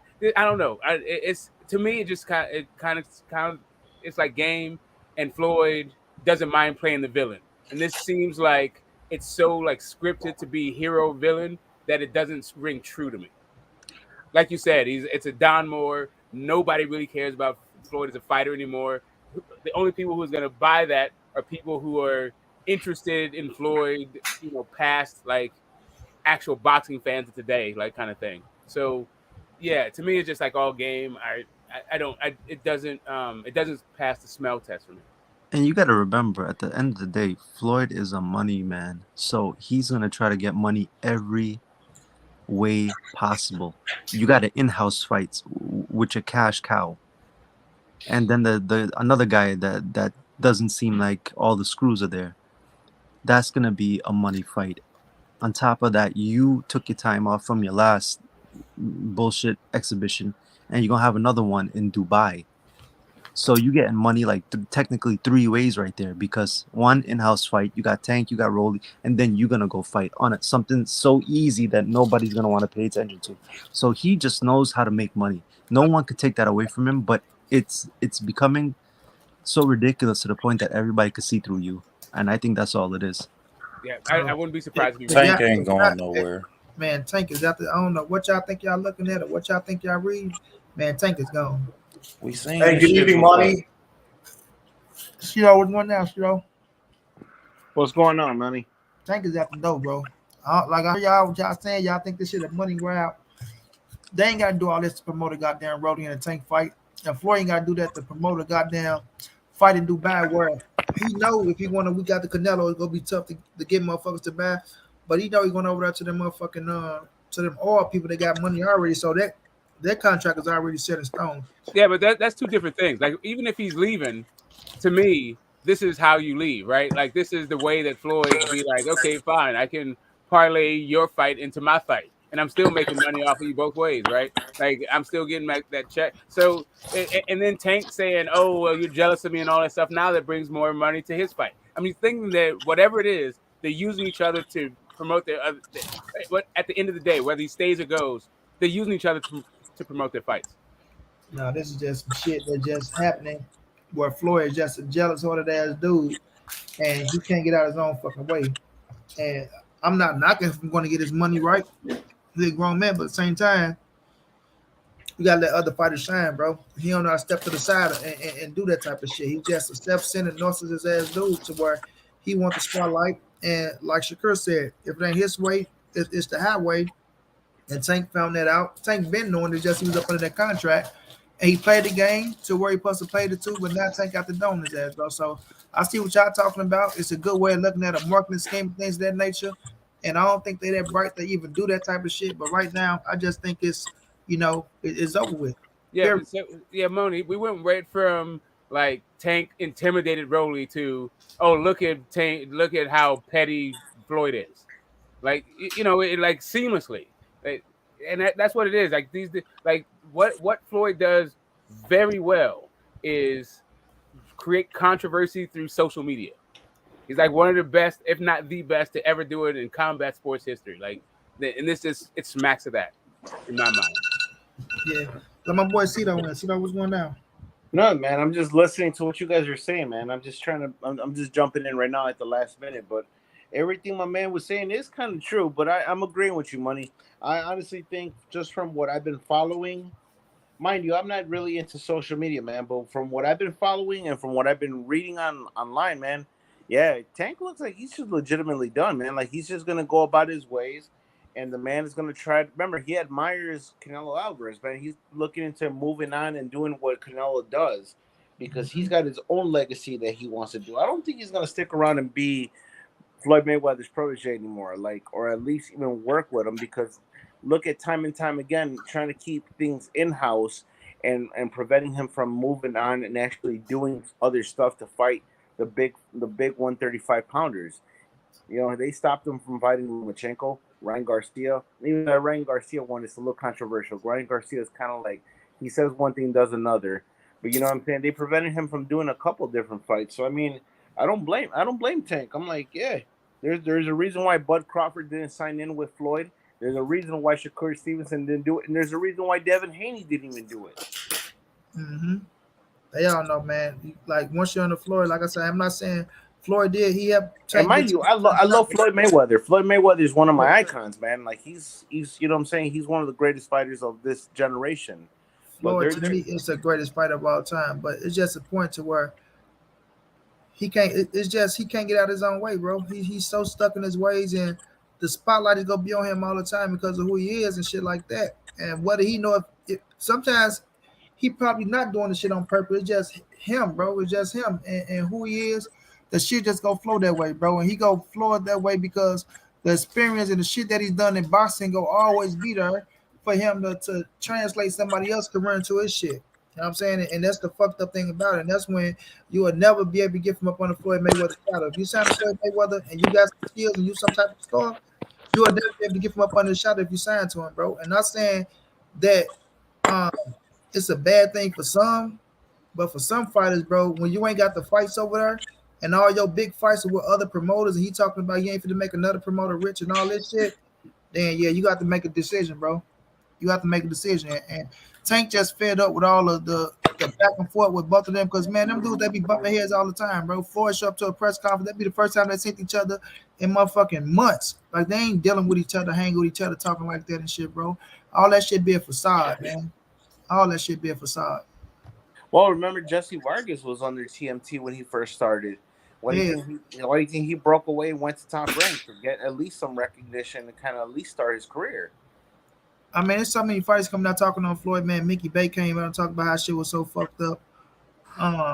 E.J. Smith talked about it. You know, he did Badu Jack right. Like he gonna do a few people right, and some people just ain't fit to be in that position with him, bro. I'm gonna say it like that because like I say, man, Floyd just stuck in his fucking ways to the point to where it's his way or no fucking way. And some people feel like, well, I'm a grown ass man. You ain't finna talk to me and tell me what to do. If I want this to happen in my career, then I want that to happen. So, we'll see. But Laura, you have a good one, Queen. You have a good one.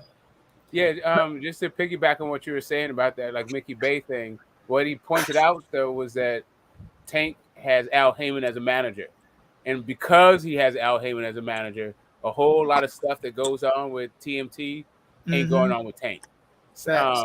A- He had and the wine. He had the wine blurs. His mouth. The Floyd fucking cousin. Yeah, and really I mean, depending on like who you think or what you think, how you think Tank should be moving, like the 135 and the 140 work, the majority of it is not at PBC, like Facts. just period dot, right? So it doesn't really matter. Like if you leave Floyd, are you going to leave Floyd and go to Bob? I mean, I would be surprised No, if I saw, he if got I GTD saw. promotion already. Smoke Tank got fighters, bro. I mean, all right. So let's say he stays independent, but I don't know. He doesn't seem like a guy that's like entrepreneur. If he has that entrepreneurial mindset, I just haven't seen it. That's why you got Al That's Heyman. what you. That's why you got exactly Al Heyman right there to help him make those type of decisions, bro. You got Yeah, to think about it. He can get GTD promotion, right? That's the promotion company you fight up under. You can keep that promotion banner, and now you can go out there because everybody want to fight Tank. You got y'all still got to remember that everybody wants to fight Tank, yeah, so they can come yeah. on over to And, talk and to you Al got Heyman. and Yeah, people got to remember one thing: Al Heyman, just because from what I've observed, now quote me if I'm wrong, but isn't Andy Ruiz a PBC fighter? yeah. Okay, he went over to fight who was it? Anthony Joshua. Joshua on the zone Yeah, twice, and I mean Al Heyman was still his advisor, and he was still part of the promotion, even though it was a DAZN card. So just remember, man, just because he's with PBC, at least as Al Heyman as his manager or at least his promoter in that sense, his he advisor. he could still his advisor. He could still work with whoever he wants to. For crying out loud, Canelo is a free agent, and Canelo uses Al Heyman as an advisor to so many extents. You know what I mean? So that's not necessarily true. No, I mean, I hear you. Listen, if Tank has gun willing to travel, I'm feeling it. I'm just saying that most of the work, like the names that they're like people would like to see him mix it up with, aren't on that side. So, and what Money is saying is exactly the case. Everybody wants to fight that dude at 130 pounds, 135 pounds, and 140 pounds. But Everybody wants to beat That's the Tank. Smoke, that that is don't super really true. matter though. That don't really matter because Mayweather can set up any card, any fight, anytime. The problem is that he don't want to because he only making money on one way.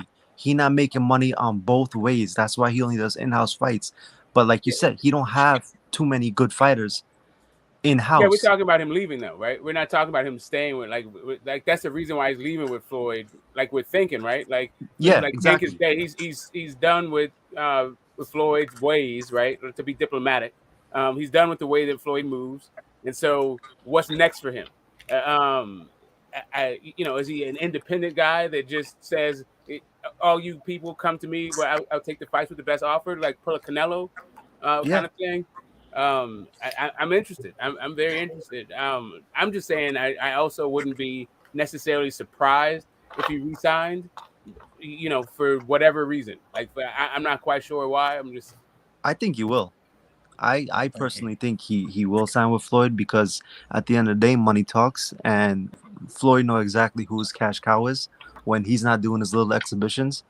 So I don't think he want to lose that Yeah, because I mean, I do feel the other side though. I feel the energy from Tank stepping into his own, stepping outside of Floyd's thing, talking his talk, shooting his shot, wanting these fights. Like he's been saying he wants these fights, and he's been commenting on all these guys for years. So now's his time, right? Like I feel like this is whether metal meets the meat. Like either Tank is full of crap and he's down with everything Floyd's been doing, or he understands. Like either that's way, it. Tank wins. It don't matter either Yeah. way because this My is a new dude Douglas contract. Duran. He said, my dude Douglas Duran. Peace out, champ.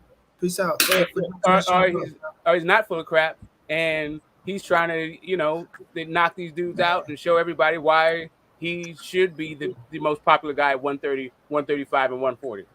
Yeah, Tank is out, bro. Tank looking at it like this, fam. Listen, I don't give a fuck what people say. He hear the stories, and everybody know what's going on when you want to fight the fights. Tank wanted to fight Lomachenko in 2020. Floyd never made it happen. It's just to the point now, bro, to where you get your money, but at the end of the day, we got to understand those fights are big fights for Javante Tank Dave. Those are your big money fights, bro. That's the money you want to be on. You fighting on pay-per-view. You're in Rolly, right? Rolly, we'll see how this pay-per-view do. But like Tank said, they going out here putting his fucking tickets on sale a month early.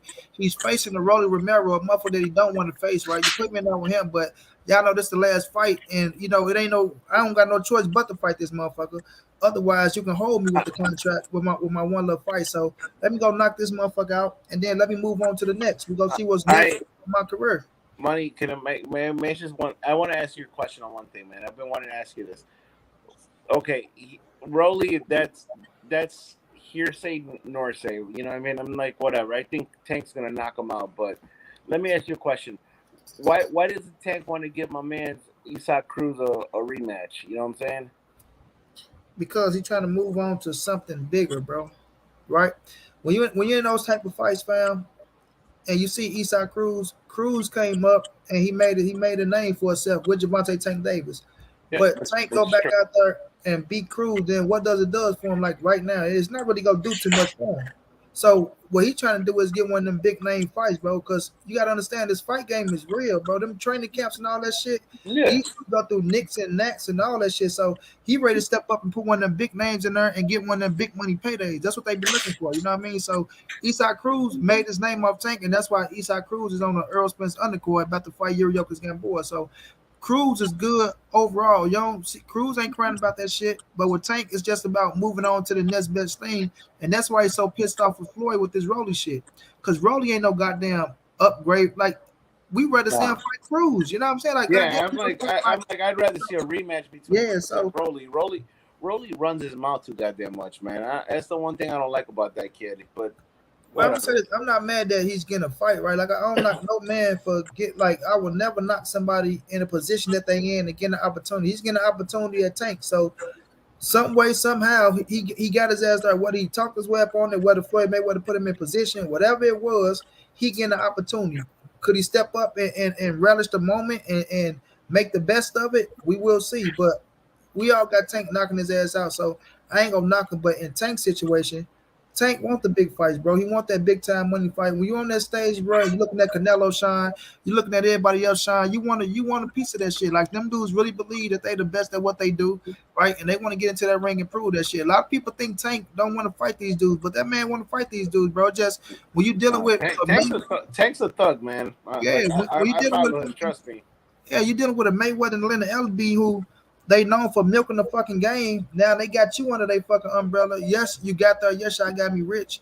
But man, it's time for me to get in that motherfucker with some real smoke, so my name can ring for real. You know what I mean? Like you want your name to ring bells, you know what the fuck you got to do. You know what I'm saying? And those the fights you want. But Floyd and Leonard, they want to just play milk the cow and Tank like, no, I ain't finna sit here milk no fucking cow. And I look up and we all gonna still be saying, what the fuck have you done, Tank? You feel me? So I just think he in that position where he want to fight the best of the best, bro. And you got to respect that type of shit. And But let's AB had to be Theo Fane to quit fucking with them. If you think, well, AB was never with Floyd or nothing like that. That's why AB never signed. Like See, Bronner fucked up. See, Tank tell Floyd fuck you, and he really mean that shit. Bronner idolized Floyd. Tank really never idolized Floyd, looked up to him and shit like that.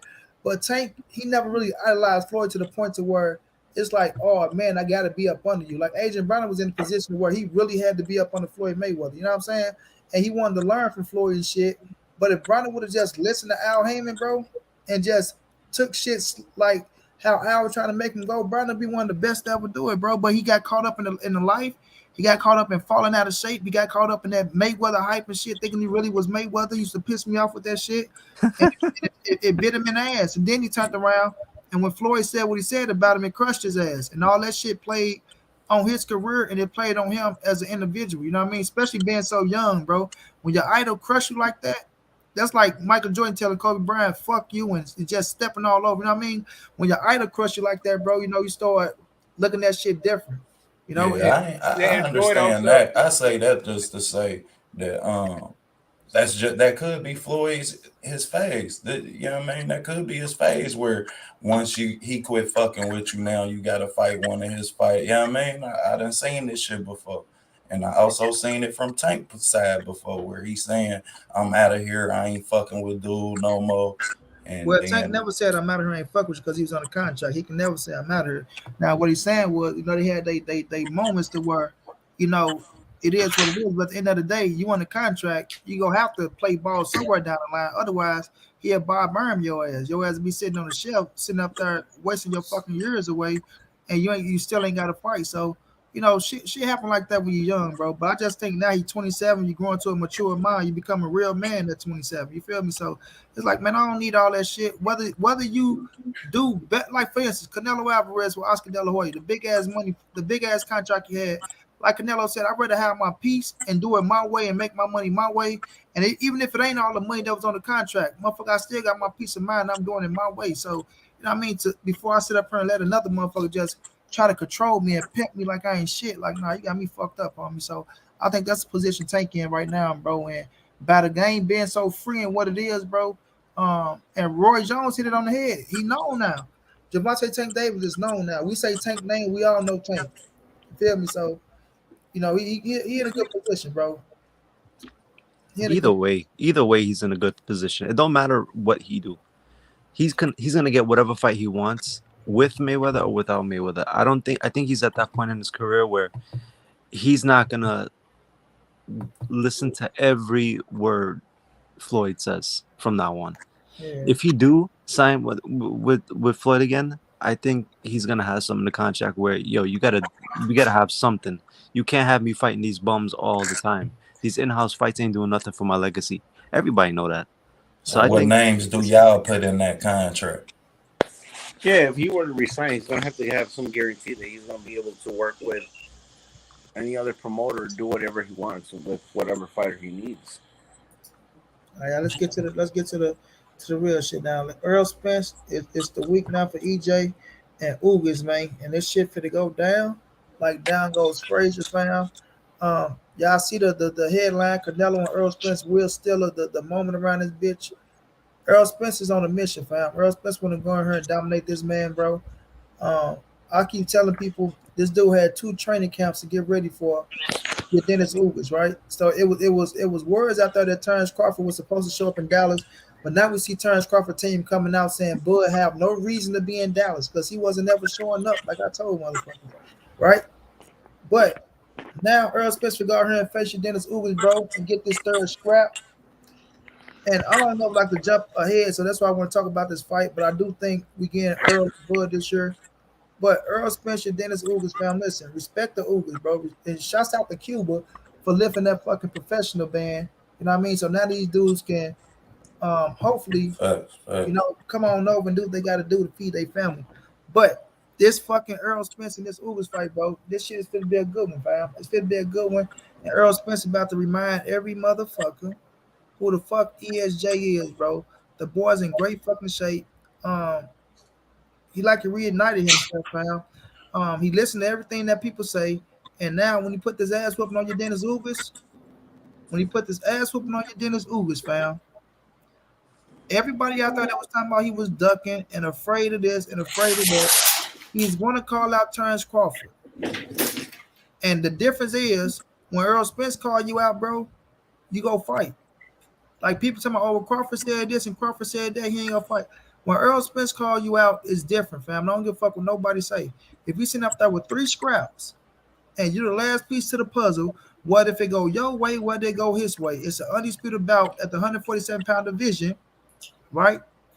And if Bud say anything other than let's get it on, it's gonna be a different type of smoke for Terrence Bud Crawford, man. It's gonna damage his legacy too. Yeah, I'm not saying for me. I'm just saying like in general because the whole world gonna be watching that bitch from superstars to big time boxers to big time fans to casual fans. Everybody gonna be watching that bitch, and the pressure's gonna be on Terrence Bud Crawford now. So for everybody that's out there that said Errol Spence was a bitch, he afraid of this, he afraid of that, he don't want to smoke with Bud. The fight is bigger than it ever was right now, and it's gonna be for undisputed. So y'all can thank EJ for that shit, right? But the Ugas fight, I respect Ugas. Not looking past Ugas. This motherfucker coming to fight. Ugas is somebody that you can't sleep on. He's a tough motherfucker. He remember one thing, hold man. on, He comes hold on, hold to on. kill. Let me He finish, comes bro. to kill. Let me finish. Go ahead. He put it all on the line, right? He went out there. He beat Manny Pacquiao when a lot of people thought he couldn't beat Pacquiao, right? Including Monty Brown. I would sit up here and tell the truth. I thought Pacquiao was gonna win that scrap. But not only that, what he did after, bro. No, this fight supposed to be your Dennis Ugas and Stanionis. Shouts out to my dog, Richard Schaefer. I'm gonna have Richard Schaefer on tomorrow. So if y'all boys can stop by, say what's up to Richard. Right? This supposed to be Ugas and Stanionis, but Ugas took it up on himself, bro, to go to the WBA, fam, and have them make this shit happen. So he spent his hard-earned money to make this shit happen to get the Errol Spence fight, and I'm happy that it paid off for him, bro. So he's coming to fight, and he comes. Ugas staying in great fucking shape. He's not backing down. He's not afraid. But Errol Spence is gonna show people why he's just a dominant force, man. And that shit gonna be this just me. This how I feel. It's gonna be a one-sided domination fight coming from Errol Spence, bro. After about 4 or 5 rounds, it's gonna be all Errol Spence. Ugas, he's still gonna be fighting, but I just think Errol Spence is just on a whole nother mission, man, to prove that you motherfuckers forgot, bro. My brother Emmanuel H was going down. Y'all go subscribe to my brother A1 Hoops on. Drop that link, Emmanuel. Facts, salute everyone. I think Uga's gonna have a rude awakening, to be honest with you, because this Spence is no joke. This is the first time this man got a nutritionist, an actual nutritionist. He got so cut up, so lean, so muscular, to the point where everybody think he doing PEDs. That's crazy. Your shape is so good that you got people think you doing steroids. That's insane. And he gonna wipe the floor with this man. I'm telling you, he gonna wipe the floor with this man. Everybody gonna forget who Ugas is after this. So I'm not sure if you've seen the All Access from Showtime series so far, but they had Errol out on his farm, and he was wearing this like kind of parka thing with cowboy boots, and his legs were looking pretty fucking spindly. They were looking kind of thin. It's just like no joke. I'm not even like messing with you, but I will say that there was a difference I saw in Errol style from being with Blu-ray versus not being with Blu-ray. And I don't know what that relationship is looking like because they still mess with each other. But I really like Errol with Blu-ray. The only question is like my man was just hurt. He got injured and wasn't in a fight. So it's just really all about punch resistance. It's not really, to me, that's all the question in the fight is punch resistance and maybe like ring rust. I don't think ring rust is gonna be an issue for EJ. Yeah, I don't think, even if it is an issue, I don't think it's going to be enough for Ugas to win. I do think. I don't think so neither. Yeah, like it's just the early going. You know how Errol likes to throw a ton of shots. You know his timing. He won't be as sharp as we've seen him when he was active in the ring. That's it. So it'll be a minute, but to get. I totally disagree with that shit, Smoking. I don't know what you mean about that man legs and shit like that. But one thing I know is Errol Spence had 2 training camps to get ready for your Dennis Ugas, bro. And he gonna make the most of that shit. He in great shape. And once he put that weight back on, Smoke, I think that's what you're paying attention to. Once he put that weight back on, yeah, it's gonna be real.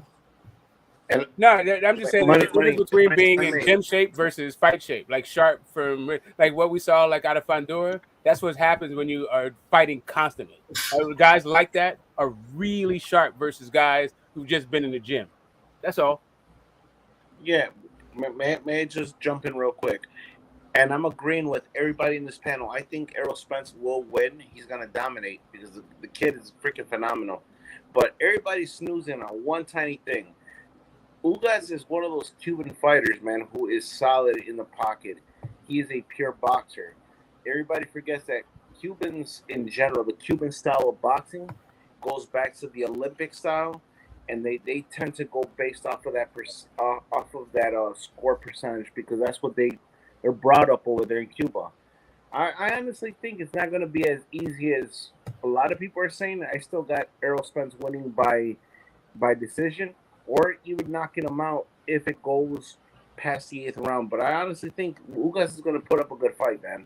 Nah. Yeah, I think so too. I think we see Errol Spence get hit hard this fight. Yeah, I no, think like, Ugas gonna land this shot, but Errol gonna take it.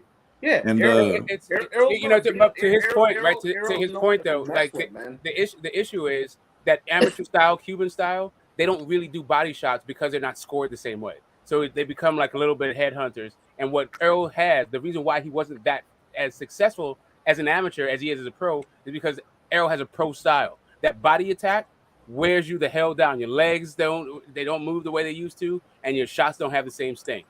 True.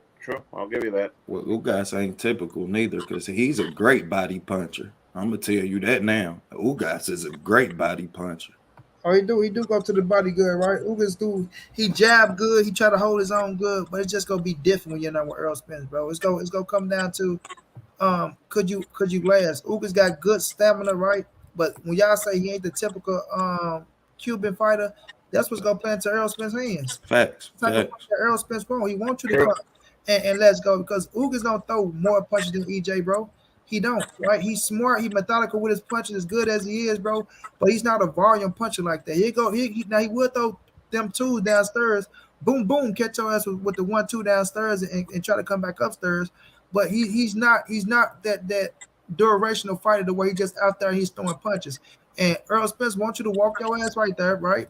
Come on, because Earl, the shit that he's throwing, he gonna be prairieing, right? Catching some of that shit on the arms, rolling off of that shit, and he go, man, look, it's gonna get ugly, bro. Now, is Ugas gonna have some success early on? Of course he is, bro. He's a world champion. You gotta say that. Gotta I give him don't think so. Now he gonna have some success early on, but once Earl Spence start heating up, fam, and that motherfucking jab start catching Ugas ass, that motherfucker he start The moving one twos the and one threes. He go, yeah, he go. The pressure, bro. The pressure, the body shots. And Earl Spence got the best jab in boxing, if you ask me, fam. He got Facts. the best jab in Yep. boxing. And once he the, get the plan off that motherfucker, and once that crowd start getting to his ass, yeah, it's gonna be on. But Ugas coming to fight. I said I don't take nothing away from him. He's a champion, and I respect him like a champion, bro. And the it's a the transitional the one pressure. Like it's a jab that set up the 2, that set up the 3. And then by the 6th, 7th round, he throw them threes every time he punches. And that's gonna be big. See, it's kind of funny. Like there's one thing about this is that like Ugas has been trying to fight Spence for a long time, and I don't think Spence is giving two craps about Ugas. So there's like that kind of motivational thing. But while Ugas was in the hunt for Spence, I don't think he dreamed that he's gonna get Pacquiao in between. So he might be riding on cloud nine, like living it up like he never expected before he goes into one of the most dangerous fights of his life. Well, he has the most confidence he's ever had in his life, like Cambosis. Yeah, Cambosis is coming off the best performance, just like Ugas in his life. That's a lot of confidence. Fact, let my man see that one. Go ahead, Cito. No, I was just gonna simply say, like everybody in this panel is saying the same thing. I was just gonna throw an example of your Dennis Ugas, since he fights like that typical amateur style Cuban boxing. It's just reminding me of like when Canelo ended up fighting Lara. Lara was very much like focused on the head hunting, but what did Canelo do? He sat in his punches, he adjusted, and he started attacking that body. You know what I mean? That's the one thing that I'm afraid of Ugas. Like he's gonna go in there, he's gonna go straight head hunting, and he's gonna go and find out the rude awakening that Errol Spence ain't the truth. There's a reason why they call him that, because he's gonna start landing those punches. He's gonna hurt Ugas really badly. Yeah, but I respect Ugas like a motherfucker, bro. Like I do respect Look, that. the Like I dude say, is killer, bro. The dude yeah, is Hey, yeah, Monty Brown. This is yeah, gonna be a yeah. tough fight. What's Like going on? forever. Who was that? There's Dwayne Styles. What's going down, man? Oh, Dwayne, man, you been sitting there that long. Dwayne ain't Well, said. I've been doing this homework and take home final, man. I don't know. It's like your background noise to keep me focused. But I'm just about to say this. I'm about to head on out of here for tonight. It's 12:15 here on the East Coast. So I just want to say thank you for the content. Shout out to everybody in the chat. And if Southpaw comes in, be sure to cook him. And then yeah, that's pretty much it, man. So I'm sorry, Southpaw. So Monty Brown, I will catch you later, man. And y'all take care, all right? You have a good one, bro. Hey, Money, I got a question real quick regarding that bum Southpaw. You know I'm from Chicago, right, dog? And I've been jiving with you on and off for the last year.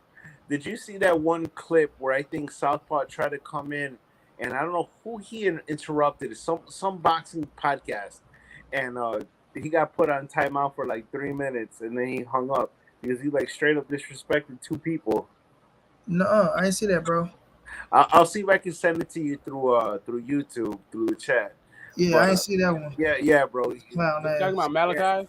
Yeah, dude's called Southpaw Boxing 773. No, I'm saying I think on the channel it's on Malachi's. I think. Yeah. I'm just gonna say one thing. I live in the city, dog. I grew up my whole life in the South Side. Mind you, I come from a Mexican background, and the thing is, I've boxed in the amateurs for the last 20 years.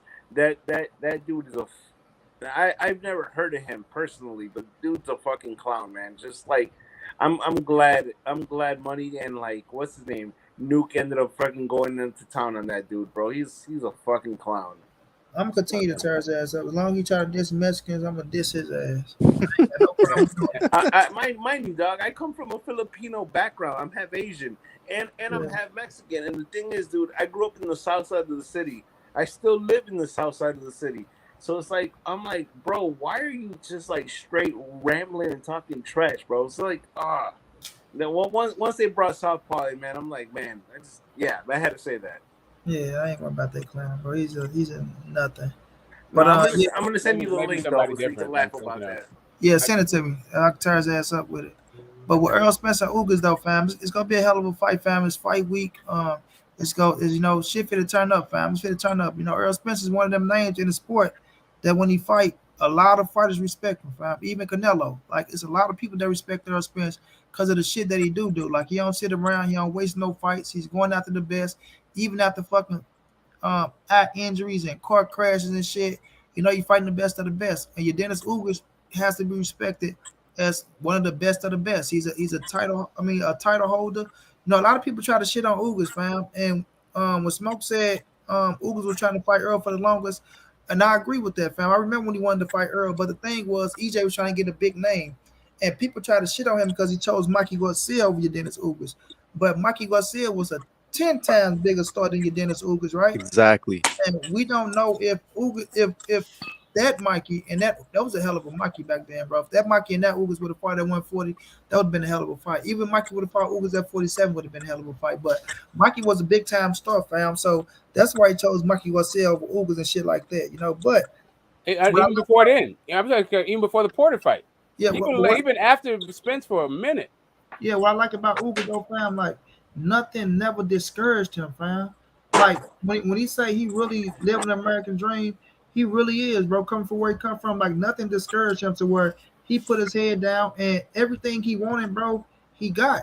Everything he wanted, he got, fam. Even more, like I say, he never thought he'd be fighting Manny Pacquiao, bro. Never in a million years, fam. And look how God blessed him. He stayed down, stayed ready, and got a fucking Manny Pacquiao fight. And not only that, you the last man to fight Pacquiao, and you retired his ass, bro. Tired him, exactly. Nobody can take that from you, fam. Can I ask you a question, Moni? What do you think? What do you think the scorecard on your scorecard will be? A 7-5 fight, an 8-4 fight, a 9-3 fight? What do you got it? For who? For Spence and Ugas. Oh, bro, I probably said if Earl don't get the stoppage, I can see like 8-4. If Earl don't get the stoppage, I can see 8-4, bro. because Ugas gonna have some success. Like I ain't taking shit away. He gonna have some success in the fight. I just think, Yeah, I see the same thing. I see yeah, 8-4 fight too. with Yeah, getting Hey, in there and hey, dogging hey, it out, money. I'm gonna get rolling, man. I gotta go take care of some stuff, and I gotta take care of my daughter real quick. no I'm doubt, just like, Cito. man. Hey, man. Appreciate you. To the rest of the panel, I'll see you salute. guys. Take it easy, man. Have a good one, bro. Yeah, like, cause we winding down anyway. Figure to the last topic, but yeah, with Earl, you gotta think about it. Let's just say they get in there and they bang it right, and it's a close round. You know them bitches gonna go to Earl Spence. You know, in the hometown, a lot of people be like, well, this and that. It's just the nature of the beast. But I think Earl gonna go in there and bro, like he really on the mission, fam. He really on a mission to prove a point. Like you say, he feel like Pacquiao stole his fight. I mean, sorry, not Pacquiao. Ugas, you know, took his fight. That supposed to be him fighting Manny Pacquiao and shit like that. So, you know, these fighters they use things to motivate them, bro. They use things to motivate them. You know, so Yeah. and Ugas, like I say, he motivated as well, bro. He ain't no bitch. Ugas is like just as motivated as Earl is, and Dennis Ugas is. Like Smoke said, this is something he's been wanting, bro. Like he been saying Spence, like he been wanting all these top motherfuckers, fam. All of them. You know what I mean? Beat Terrence Crawford in the amateur, so it's not like the moment ain't gonna be too big for him. And I think the Pacquiao fight helped him get ready for this fight. You know what I'm saying? Like the moment ain't gonna be too big for Nah, him, Yeah, bro. see, I nah, think nah. I think it's gonna like MD and I SD agree kind of. with I that. see it as an MD and SD kind of fight. I don't see it as a UD fight. Like I'm saying on my scorecard, I would have it 8-4, but I wouldn't be surprised if it was an SD or an MD. I would be surprised if it's a UD either way. Like I don't like I'm not. I would be very surprised about that, and I'd be very impressed with either guy who got a UD over the other. What Yeah, y'all Earl, see to make you say that? I don't yeah, understand. I got Earl getting a UD in this bitch. If it go through Exactly. cards, yeah, I can see a UD. Nah, but I know I because don't see no like UD. listen. What Smoke is saying is this, fam. Like he's respecting your Dennis Ugas and he's respecting that Ugas have been busy and Earl Spence coming off a situation that he's coming off of. It's like, okay, I gotta see it. Smoke is an Earl Spence fan, bro. You feel me? So it's like he coming off the situation he coming off of. Some people be in that position to where you gotta prove it to me. You know what I mean? You gotta prove it to me. Like motherfuckers seen so much box to the point to okay, like you said, it's a good you in a gym, you working is different from being in the ring, smaller gloves, no head gear against a motherfucker that's really trying to kill you like you trying to kill him. So, you know, it's a different situation. But me just knowing Earl Spence fam, knowing what he is, knowing his metal, knowing what he made of, and knowing like what he want to do in that ring, fam, like I can see Ugas getting stopped. Like I really could with the style that Facts. Ugas fight with, the style that he fight with. It ain't the Sean Porter style that's it's coming and it's right there and we mauling, I'm grabbing and we turning and shit like that. It's really a methodical fight to where we in a pocket, but Uga's not grabbing your ass. He trying to fight you and it's giving you an opportunity to land your shit. And it's gonna give Errol Spence plenty of opportunities to to land this shit on Ugas. Hey Freddie, appreciate that love in the cash shop, my brother. Much love, much appreciated, fam. It's gonna give him that many more opportunities to land that shit right there. So it's gonna be man, this shit gonna be entertaining, bro. And I'm happy, bro. It's fight week, homie. It's fight week. And bro asked what I seen. In the Sean Porter fight, Ugas had problems controlling. He didn't. He front foot dominant, so he had problems cutting off the ring. In the Pacquiao fight, he controlled where they fought at, and Pacquiao had a problem with that, man, because that pressure was so consistent. So I did see an improvement in Ugas. I still don't see enough head movement in the pocket for Can you me to honestly feel use like that fight though? I mean, but that's two separate things though. Like like just a little bit of pushback. OTB, like I felt like he cut off the ring well. He just didn't throw enough shots. There was just a lot. There was just a lack of activity. His footwork wasn't the issue. It was his hands that were the issue, in my opinion. For so Ugas, Ugas versus Porter. oh In the yeah, Ugas versus Porter yeah. fight, there was just way too much looking. Like he was right there with him the whole time. It was like a mirror image, but he wasn't throwing no Hey, shots, and he well, one was thing, yeah, he was a that's because challenger, right? yeah, Sean was dictating the line. Yep. That's yeah, because Sean was getting out of there, and that's gonna be something that Errol do well if you watch the Sean Porter Errol Spence fight. Errol can get up out of there and say, Exactly. "Hey, now we gonna sit down on this corner Yeah. because I got the line." yeah. Yeah, I Well, mean, to with what the Moni was Porter talking fight, about, bro. like the work rate of Errol Spence is, I think, going to be the difference. Like not only how many shots he throws, but the fact that he has a dedicated body attack. Like if he stops him, listen, I'm saying if you get a UD either way, I am going to be impressed with either dude getting a UD. If there's a stoppage in this fight, Oh yeah, man. Like, come on, man. It's crip walk time. Like, I look at it like this though. With that Porter fight with Ugas, fam, Ugas, like he showed that he was fucking solid though. Like I look at certain things, right? Like with Danny Garcia, Danny grew into the welterweight division where uh, Sean couldn't move him. Even with your Dennis Ugas, Sean he was pressing, but he didn't really move Ugas like that. Like he wasn't moving him around the ring, Couldn't making him bully go him. where he wanted him to be. Yeah, Ugas stood his ground, and Ugas got to touching that motherfucking body on Sean ass, and that's gonna be a sign of watching this Errol Spence fight too, because them body tags, bro, them motherfuckers, they take something up out your ass, fam. I don't care what nobody say down the stretch. But that's why you got to be in great fucking shape. And Sean Porter stayed in great fucking shape, fam. Like he stayed in great shape. And people saying, because I had Sean winning the fight, it was close, things of that nature. But Uga's coming, bro. Like not just the Sean Porter fight though, the Ray Robinson fight, the Jamal James fight. He went out there, he beat Omar Figueroa, the first one to beat Omar Figueroa. Can't beat Manny Pacquiao. So not just with the style he got, his confidence, fam. Confidence is a motherfucker. You feel But me? there's level to this as well, Oh yeah, for sure. There's levels to this shit, and we have to say that Ugas is someone that's close to that level. So I'm not gonna diminish that. Like these fighters that we're talking about ain't no slouches. You know what I'm saying? He go out there and he winning these motherfuckers like he winning. He could have won the Sean Porter fight, could have won his way. You feel me? So it's just he hungry, man. He coming, but that's what Earl Spence won't find. That's what he thrive for, and that's exactly what he's looking for. We can look at the Kell Brook fight. Kell Brook, we can say punch harder than fucking Ugas and more stronger and more solid than Ugas, and we seen what Earl did with that. But Now, you see, that's what like, bothers me. hold on, That's let me what say this. bothers me Let me right say there. this.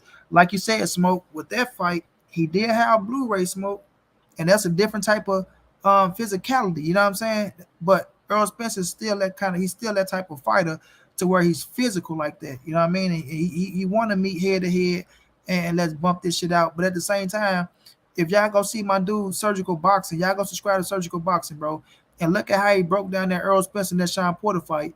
You see Earl Spence do a whole lot of shit that make you miss a whole lot of punches, fam. You know what I mean? So it's gonna be very interesting, fam. This shit gonna be interesting, and I'm just looking forward to it, man. I'm gonna be in attendance, so I'm gonna be there firsthand to watch that shit to see, what's going down. So it's going down, bro. It's going down. You going to the fight? Yeah, I'm gonna be at that bitch. Oh shit! Kind of jealous, but Yeah. I don't know, man. But I'm not giving him all that credit you giving him, though. To be honest with you, I'm not shitting on him, but at the same time, I'm not gonna hype him up and say he's some that I don't see, because that Sean Porter fight, yeah, that could. I'll be honest, that could have went either way. But at the end of the day, he lost. He fought a 42, 43-year-old Pacquiao who was not even a shell of himself, wasn't dipping and dodging, wasn't darting in and out. He wasn't doing none of that. The age finally caught up to him. He was basically a punching bag. And that's what Ugas basically treated him as. Spence is the cream of the crop. So I don't see how, if it's a 9-3 fight, I'm not going to be shocked. If he gets stopped, if they stop him in the corner, I'm not going to be shocked. That's all I'm saying. my man Freddie, appreciate that love and the cash out, bro. My brother John, what's going down, John? What's going down, bro? John, who did you say was gonna win? Who did you go for? I forgot who it was. Was that you saying? Um, was you going for Fundora? Mr. Raider, they said I'm on that crown miss with Pepsi. I ain't mad at you, Mr. Raider, bro. Yeah, you did say that, bro. I'll give it to you too. You went on there said it too. Just Chavez, what's going on? Y'all smash the like button, fam. But let's get into this last topic, Smoke, y'all. Canelo Alvarez. I know a lot of y'all ain't gonna like this shit, right? Canelo with Triple G, but he got to get past Bivol first, right? A lot of people looking at Triple G, right? They looking at this shit, and including myself. I'm not gonna sit up here and lie to my goddamn self. Looking at that Triple G, Canelo go beat the fuck out of that Triple G if he get past Dimitri Bivol, right? Because Bivol is a hell of a fight, and I do got Canelo winning this fight with Bivol though. But anything can happen. People say this, they'll say that. Oh man, John, you could have cleaned up on more than just me. Every motherfucker trying to fight that bet. But right, He get past Bivol, right? And I just want to talk about this Triple G fight, and I want to put a few things in perspective. Where people, they shit on the fight so much to discredit Canelo Alvarez, right? And to each his own. I really don't give a fuck because either way it go, he get past Bivol. Triple G got him a scrap. He got him a scrap. I think it's gonna be his last fight. I think it's gonna be his retirement fight. You understand what I'm saying? But y'all gotta understand, he put himself in position, bro. Like I just said about Rolly. I'm never fit to knock a man position. Triple G is with the zone. He's with the zone. The zone paid Triple G a lot of fucking money. A lot of money. And I don't think they got that return on that shit like they was thinking. So now Canelo comes over, right? And they willing to dump this bread off into Canelo lap. But yeah, Canelo, we want you to fight Triple G for the third time, right? And we want that on the zone to where we got the rights to that shit and we can push that shit. You understand what I'm saying? Now, Triple G, 40 years of age. The man still is a unit, like he's a unified champion, bro, at 40. We gotta let that sink in. He's a unified champion. The man's holding on to 2 titles. 2. And yes, it's at 160. But people still want to see Jamal Charlo and Demetrius Andrade go to 175. And yes, they young man. They want to see the fight things of that nature. People still are willing to see Jamal Charlo and Demetrius Andrade fight Triple G. They still willing to see that fight. And I'm not mad at you. So I'm not going to get pissed off at Canelo fighting Triple G at 168. He's finally moving out of the weight division, moving up. Might benefit him. We don't know. But the last thing to go on the man is power, fam. Is power. And Triple G just showed that he still got power because he hit that motherfucker so hard, he made that motherfucker turn his back. You understand what I'm saying? That boy turned his back. So, it's going down whether y'all like it or not. People say this and that. All I can advise you is this. If you don't like it, don't buy the shit. Right? Nobody is forcing y'all to go put your money down, which a lot of you motherfuckers ain't buying no pay-per-views no goddamn way. You motherfuckers streaming every goddamn thing and y'all still complaining about shit. So at the end of the day, fam, look, it's boxing, right? We know fighters stick around longer than they should. Muhammad Ali did it. Mike Tyson did it. Sugar Ray Leonard did it. Roberto Duran did it. You know what I mean? Fighters stick around longer than they should, fam. That's the nature of the fucking beast. And if your name is a name, it's a household name, then you're going to have a young fighter that's going to put your ass out the game, a la Manny Pacquiao. See what I'm saying? Facts. It's going to happen to you if you stick around long. That's why Floyd ain't no fool. Floyd ain't dumb at all. We seen Floyd on the bags with GT over there, Gerald Tucker. Shouts out to Gerald. Floyd ain't look like the same Floyd of old. That motherfucker reflex looked so slow. People thought Floyd looked good. I'm looking at it from a whole different perspective. Floyd couldn't even get his motherfucking head off the line for real. That motherfucker tap tap. Floyd like, hold on for a minute. You feel me? So Keon say, cut the shit, money. Canelo ain't got no business fight no. What the fuck you mean he ain't got no business fight no damn Triple G if Triple G's still in the game and the motherfucker still paying you 8 figures to fight him? What the fuck you mean?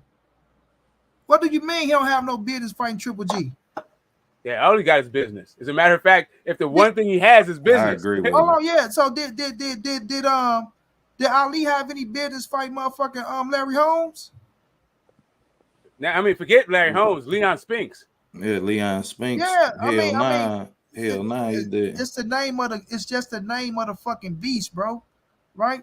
So we looking at it from perspective because people want to see Canelo fight some fighters that y'all want to see him fight. But like I said, if Charlo was to fight Triple G at 160, will anybody be complaining? Let's keep it real. If Charlo was to fight, well, but that's because no. That's not what I'm saying.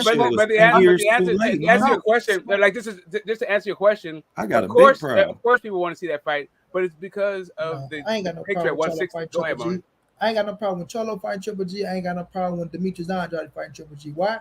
Because it would have been a unification bout. Triple G holding on to 2 titles now, bro. 2 fucking We could have had titles. that shit at 154. Wait a minute, bro. Triple G never been at 154. I mean, at 160 though. Listen, like shit, we could. This my thing, fam. I wouldn't have a problem with them fighting him because he's holding on to 2 titles. OTB. He's still a household name, whether people like it or not, bro. Them Kazakhstan, Russian motherfuckers, they standing behind Triple G, fam. Facts. Motherfucker got like 3.4 million followers. You feel me? Motherfuckers can't get over 750. Triple G, whether people like it or not, bro, he's still a household name. He's still a household first name. 4 rounds, Even beyond that. Did you see them first 4 rounds? Them first 4 rounds was bad. We seen the first 12 rounds. Did you see the ending? Triple G was exactly bad. He ain't gonna make it to that ending. Gonna come in round 3, fucking with Canelo. All right, Did you see the Right ending? now, I Facts. don't want to see that all right. shit. So here's the thing. So there's the quality of the fight, and that's one argument, right? And I understand that part of the argument. There's another thing that goes on with it, right? When it comes to trilogies, the trilogies are justified by the other 2 fights. And both of those fights were real damn close. So on that score, as a trilogy, he's earned the trilogy just because of the closeness of the fights. On another part of it is you got 2 guys, Canelo is a surefire first ballot Hall of Famer, and you imagine Triple G is going to get in the Hall of Fame too, whether it's the first ballot, second ballot, third ballot. So it's got you got 2 Hall of Famers active, stepping through the ropes at the same time. So there's that part of it. You have the other part of it where Triple G is an underdog no matter where he goes. He's an underdog against Andrade. He's an underdog against Charlo. He's going to be an underdog against Canelo. The thing about it, though, is that for the Canelo fight, he's also fighting for undisputed. So for the stakes are higher, the level of opposition is off the charts, and whether or not we think he has a snowball chance in hell of winning, I don't. But I have heard somebody picking Triple G. I'm saying it's a fine, like it's because of the other 2 fights. It's a decent trilogy. Is it too late?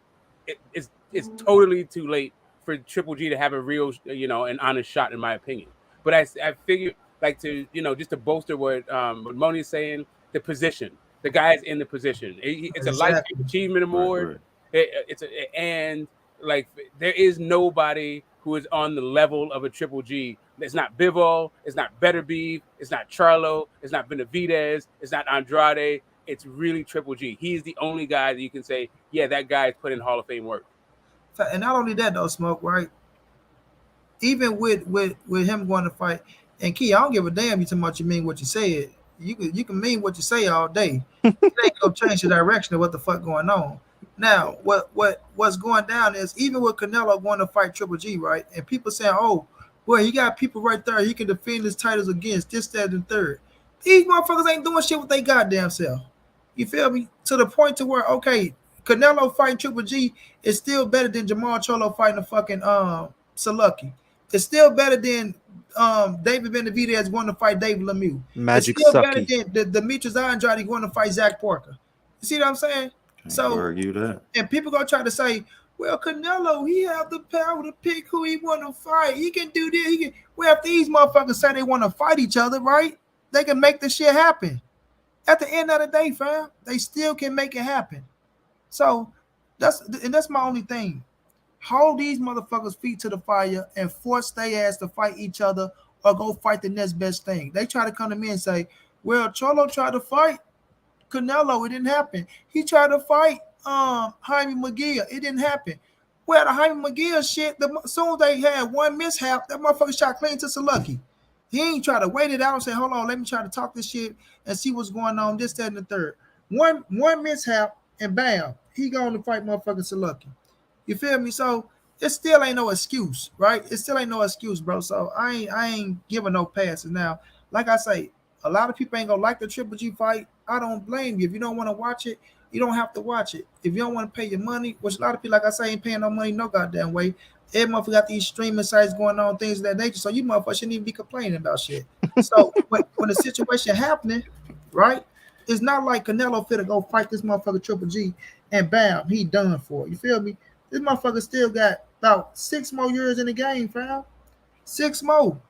You know what I'm saying? So at the end of the day, we gonna see what they do to put some spark on their own goddamn name and make their own goddamn history. You feel me? Because you can always go out there and make your own history, bro, if you really want to. You know what I mean? Y'all want to be a part of Canelo motherfucking history so bad to where you motherfuckers refuse to fight each other. And you motherfuckers, y'all just don't know. Y'all fight is just as big. You know what I'm saying? Y'all shit is just as big. Motherfuckers go get excited for that big ass fight, go put the money on the line, pay for that shit, and you still making motherfucking millions of dollars and going out there and putting on great ass fights. That, but like no, straight up, say, hey, Moni. let me finish this, Smoke. You can go. But everybody want to use Canelo Alvarez to measure if they favorite fighter is good. But these the same motherfuckers that saying Canelo was a bitch. He ain't this, he ain't that. But he's the measuring stick for your favorite fighter. How the fuck does that sound? He ain't shit. He's a bitch. He ain't right. They hyping up his career. They doing this. They doing that. But when you finish saying all that bullshit, you want to see him fight your favorite fighter to see if your favorite fighter validates to be a good ass fighter. You see what I'm saying? So the shit don't make sense to me. And Keith, hold on. Let me read Keon shit. Y'all niggas sound crazy up here trying to justify this punk ass fight. And Andrade Cholo Benavidez or nobody else making 40 million to fight, making an excuse for this sorry. You keep talking about making an excuse for a sorry ass fight. You can say it's a sorry ass fight all you want to. Triple G, like Smoke just said, is the fucking future Hall of Famer. The man is holding on to 2 fucking titles, bro. He's holding on to 2 titles, right? I see if Triple G just got his ass stuffed out by somebody, he just got his ass knocked out, and now he's going in there, right? But the man is holding on to 2 world titles. Whether y'all like the last fight or not, whether y'all say, oh, he looked the ass, this, that, and the third, the first 4, the motherfucker came out with a knockout. It showed that the power was still there. And if Yeah, like listen, my only thing is if this shit was gonna happen, it should have happened Rocky Fielding fight. You can call it justification if you want, but you can't call it lies. You can't call it inaccurate. Like everything I said was just facts. That's just the fact of the matter, right? Like whether you like it or don't like it, like I got Canelo stopping Triple G. If Triple G want to step his fucking old ass in there, like his male pattern baldness ass up in there and get his lungs punched out, that's him. Like, do I think he don't deserve it?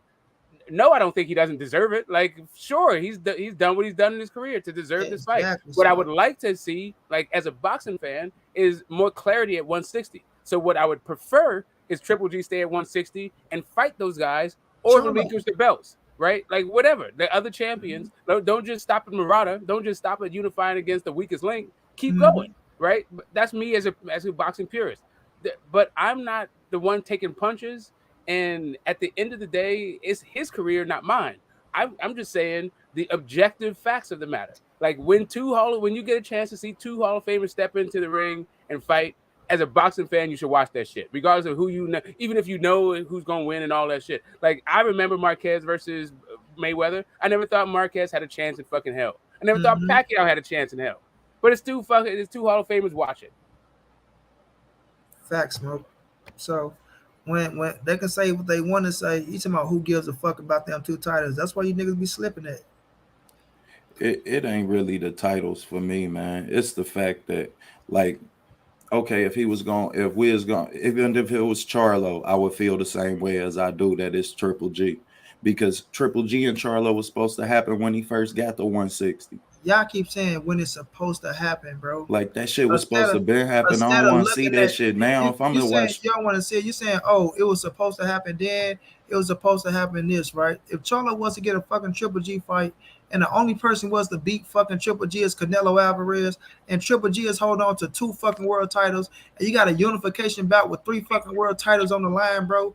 It's still a valid fucking fight. It's a big time fight, and it's something that Charlo can make his name off of, because that's gonna be the biggest fucking name on his resume, and you're gonna have a fucking Hall of Fame on your resume. If you can go out there, you can beat him. Then don't make it like if Triple G go hit Charlo with a motherfucker. The history books gonna say he hit him when he put his ass down. Then motherfuckers gonna be looking like, God damn. So, but the history books gonna say he fought him when he was old, just like it say about Floyd and Sugar Shane. The history books gonna say that motherfucker was a unified champion. You talking about who? You talking about Charlo or Canelo? I'm talking about Charlo. I mean, the history books gonna say that motherfucker fought in a unified fight with 3 fighters on the line, bro. 3 titles on the line. It doesn't matter. Y'all saying this, that. That means 40. So it's okay for Benoit Hopkins to fight at 45 and everybody be okay with that. No, we wasn't okay with that either. Who wasn't okay with Benoit Hopkins fighting, bro? Ended. Bro, y'all gotta be crazy. Benoit Hopkins getting all the fucking praises in the world, going out there fighting, hanging enough with them young motherfuckers at that age, bro. Yeah, he was, but we all knew that it was just a matter of time before it ended the way it did. Well, we can't say it was a matter of time when he going in there hanging with them motherfuckers. That's the thing, he fight. But it's like this, like Smoke just said. We can't knock the position that niggas are in, bro. Triple G is in a position to where he's with fucking the zone, right? The zone put a lot of fucking money on the table to get Canelo to fight his ass for a third time, right? And then like we can say 40 this, that, and third. It's a lot of motherfuckers out there that feel like the boy won both fights. You feel me? A la Teddy Atlas. Teddy Atlas say the motherfucker won both fights. You feel me? So I got a So question for you, Smoke. I mean, money. go ahead, bro. Is Bernard Hopkins a credible win for Jeff Horn? Is Bernard Hopkins a credible win for who? Jeff Horn. Joe Smith. I mean Joe Smith. My bad. Fucking right. Hell yeah. That's a fucking Hall of Famer, bro. And then did he jump out the ring on that man and some shit? Yeah, Throw knocked himself him out the clean ring. out the ring or some shit. That motherfucker felt that power and jumped out the ring. It was one of them fights where his ass fell out the ring. I think it was the Canadian boy. The boy got popped thinking he was Roy Jones. It was one of them fights where Bernard Hopkins threw his motherfucking self about the ring though. I think I understand what Money's trying to say. He's saying these guys basically earn their shot. I get what he's saying, bro. That they put themselves in position, so technically they did earn their shot. Exactly. However, I mean, we all know it's not that I'm saying that they earn their shot or they're in position. Triple G, like Smoke just told you, bro, is still a household name, bro. He's still a household name right now at 40 years old with 2 titles, fam. Two of them bitches. He's still a household name. And Demetrius Andrade and Jamal Charlo would break their fucking necks to still get that fight. Facts. Because he's still holding credibility. He only got 1 loss on his resume, bro. And until motherfucker beat his ass and get him up out the game, he's still going to be credible. Whether we looking at it and say, oh my God, you see what just happened with Murata? But you got to remember, Murata was a fucking world champion. He was a world champion, right? Want the best fucking world champion. Ain't like he the most skillful motherfucker, but he's a world champion, bro. And what I'm looking at, bro, is the fact that early in that fight, you seen Murata hurt Triple G, hurting bad to the body multiple times. Yeah, a couple times. Now I'm just saying, you about to walk away from boxing fighting one of the best and biggest body punchers to ever fucking box. I don't want to see that shit, man. Let me ask you something. Is it something Canelo can strike? Is it something that Triple G never felt before? You can't say that, Money. 40. You can't say that shit feel different at 40. Exactly. Hold on, wait a minute. Y'all can say this. The thing is, bro, he's a fucking fighter. He been in there with Canelo twice, right? We don't know how he prepared for Murata. We don't know how he prepared for Murata. But by him being in the ring with Canelo twice, fam, not saying it's gonna be the outcome or this, that. He know what to expect when he going in there with Canelo Alvarez, bro. He know what to expect. So he know what Canelo hitting for. Now, don't get me wrong. Canelo have grown, got older, and moved up to bigger weight class. He filled out more. But the thing is, he's been in there with Canelo Alvarez to where he know his tendencies, fam. He know. You understand what I'm saying? Just because he's 40, we just automatically thinking about all this, about that. So we assuming these things. We're assuming, oh, we know Canelo punched like a motherfucking mule, so he's gonna go in there and hit Triple G to the body, you're gonna put him down. But we get the motherfucking fight, and Triple G going there at 68 and pull a Muhammad Ali and end up hitting Canelo on his motherfucking eye. No, you talking about, don't bring up no fucking Muhammad Ali, bro. I'm just saying that's assuming. That's the same comparison. Him against George Foreman. That's the same way we was looking. You can't just say get the fuck out of here because you don't know what's going to happen in the fight, bro. No, I get that. I'm just saying that assuming. Hold on. So we get Triple G in that motherfucker, and Triple G lasts 12 rounds. Then what do people want to say? What we gonna say? Right? That motherfucker in there and last 12 rounds. Then what people gonna say, Smoke? Oh, Canelo ain't shit. You last 12 rounds with Triple G, an old 40-year-old man, instead of just giving the man his credit and seeing what the fuck he got left in his tank. If he go out there and give us the performance and he fight his ass off, but the fight that I just seen against Murata don't allow me to think that that's gonna happen. Murata, bro. And then we talking about Canelo. Everybody's gonna listen. Triple G, like I told you, just said, we don't know what type of training he had for the Murata fight. And I'm not saying he left he went out in that bitch and didn't do this and didn't do that. But going up against Canelo is like going up against Floyd Money Mayweather, fam. It's like going up against Errol Spence. Motherfuckers gonna come in the best shape of their life. That motherfucker is like, he know this fight can be my last fight. but he's going in that bitch and he's going to come in the best shape that he can be in at 40 years of age, going in there with a man that he fought twice already, fam. He fought this man twice already, so he knows some tendencies with Canelo Alvarez, fam. You understand what I'm saying? So we just gotta wait and see. We gotta wait and see. Everybody just, oh man, it's a trash, shitty ass fight. It's this, that, and the third. Bop bop. Triple G going that motherfucker hit Canelo ass with a bazooka, right? Then every motherfucker gonna be changing their tones and shit. The 40-year-old man beat his ass and this, that. And I said we don't know. We said this We boxing, don't man. know. You right about that. You gotta give him a Went puncher's with Ryan. chance. He went that bitch with Ryan Burnett. Ryan Burnett was beating his ass. That motherfucker tore his back. Like any fucking thing can happen in boxing. We just don't know. All I'm saying is we must wait to see what happens. But don't be so quick to just, oh man, it's a shitty. If you ask me, money, would you rather see Canelo, Charlo? Fucking right. Would you rather see Canelo, Benavidez? You fucking right.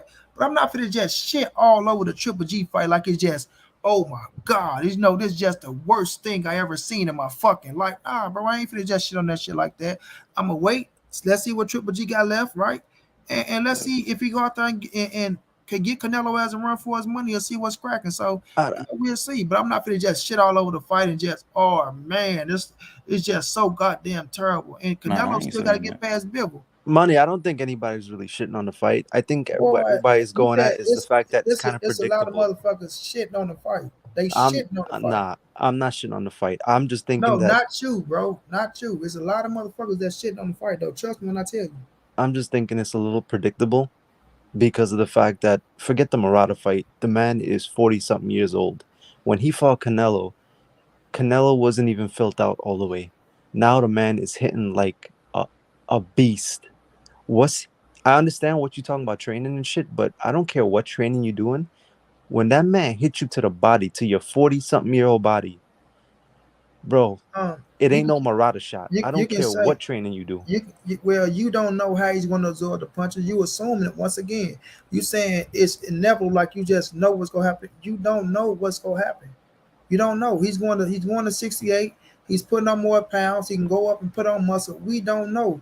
Y'all just assume because he's 40. Y'all assume because Canelo hit like this and Canelo hit like that.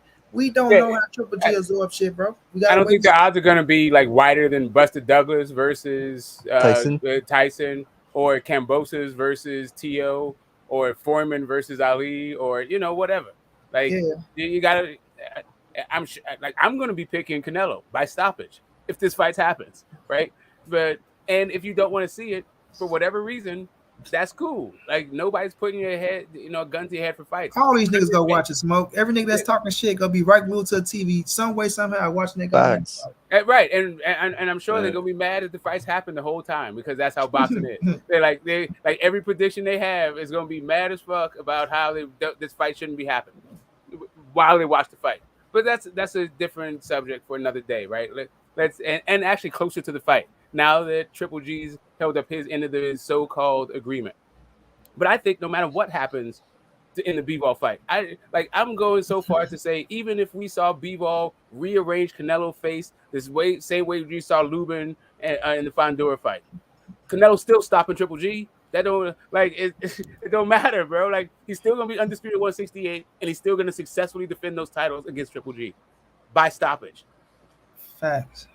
Bivol a scary dude. I ain't gonna say all of that because Bivol look like he ain't playing. I think this is gonna be a hard ass fight. They saying Bivol an old man now too. So who said that?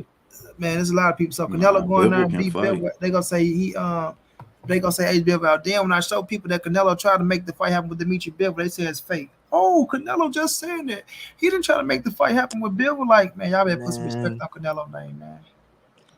John say I want Canelo to send him off to the sunset. That's what's gonna have to happen, bro. Like you need fights like that to get motherfuckers out the game. You need it.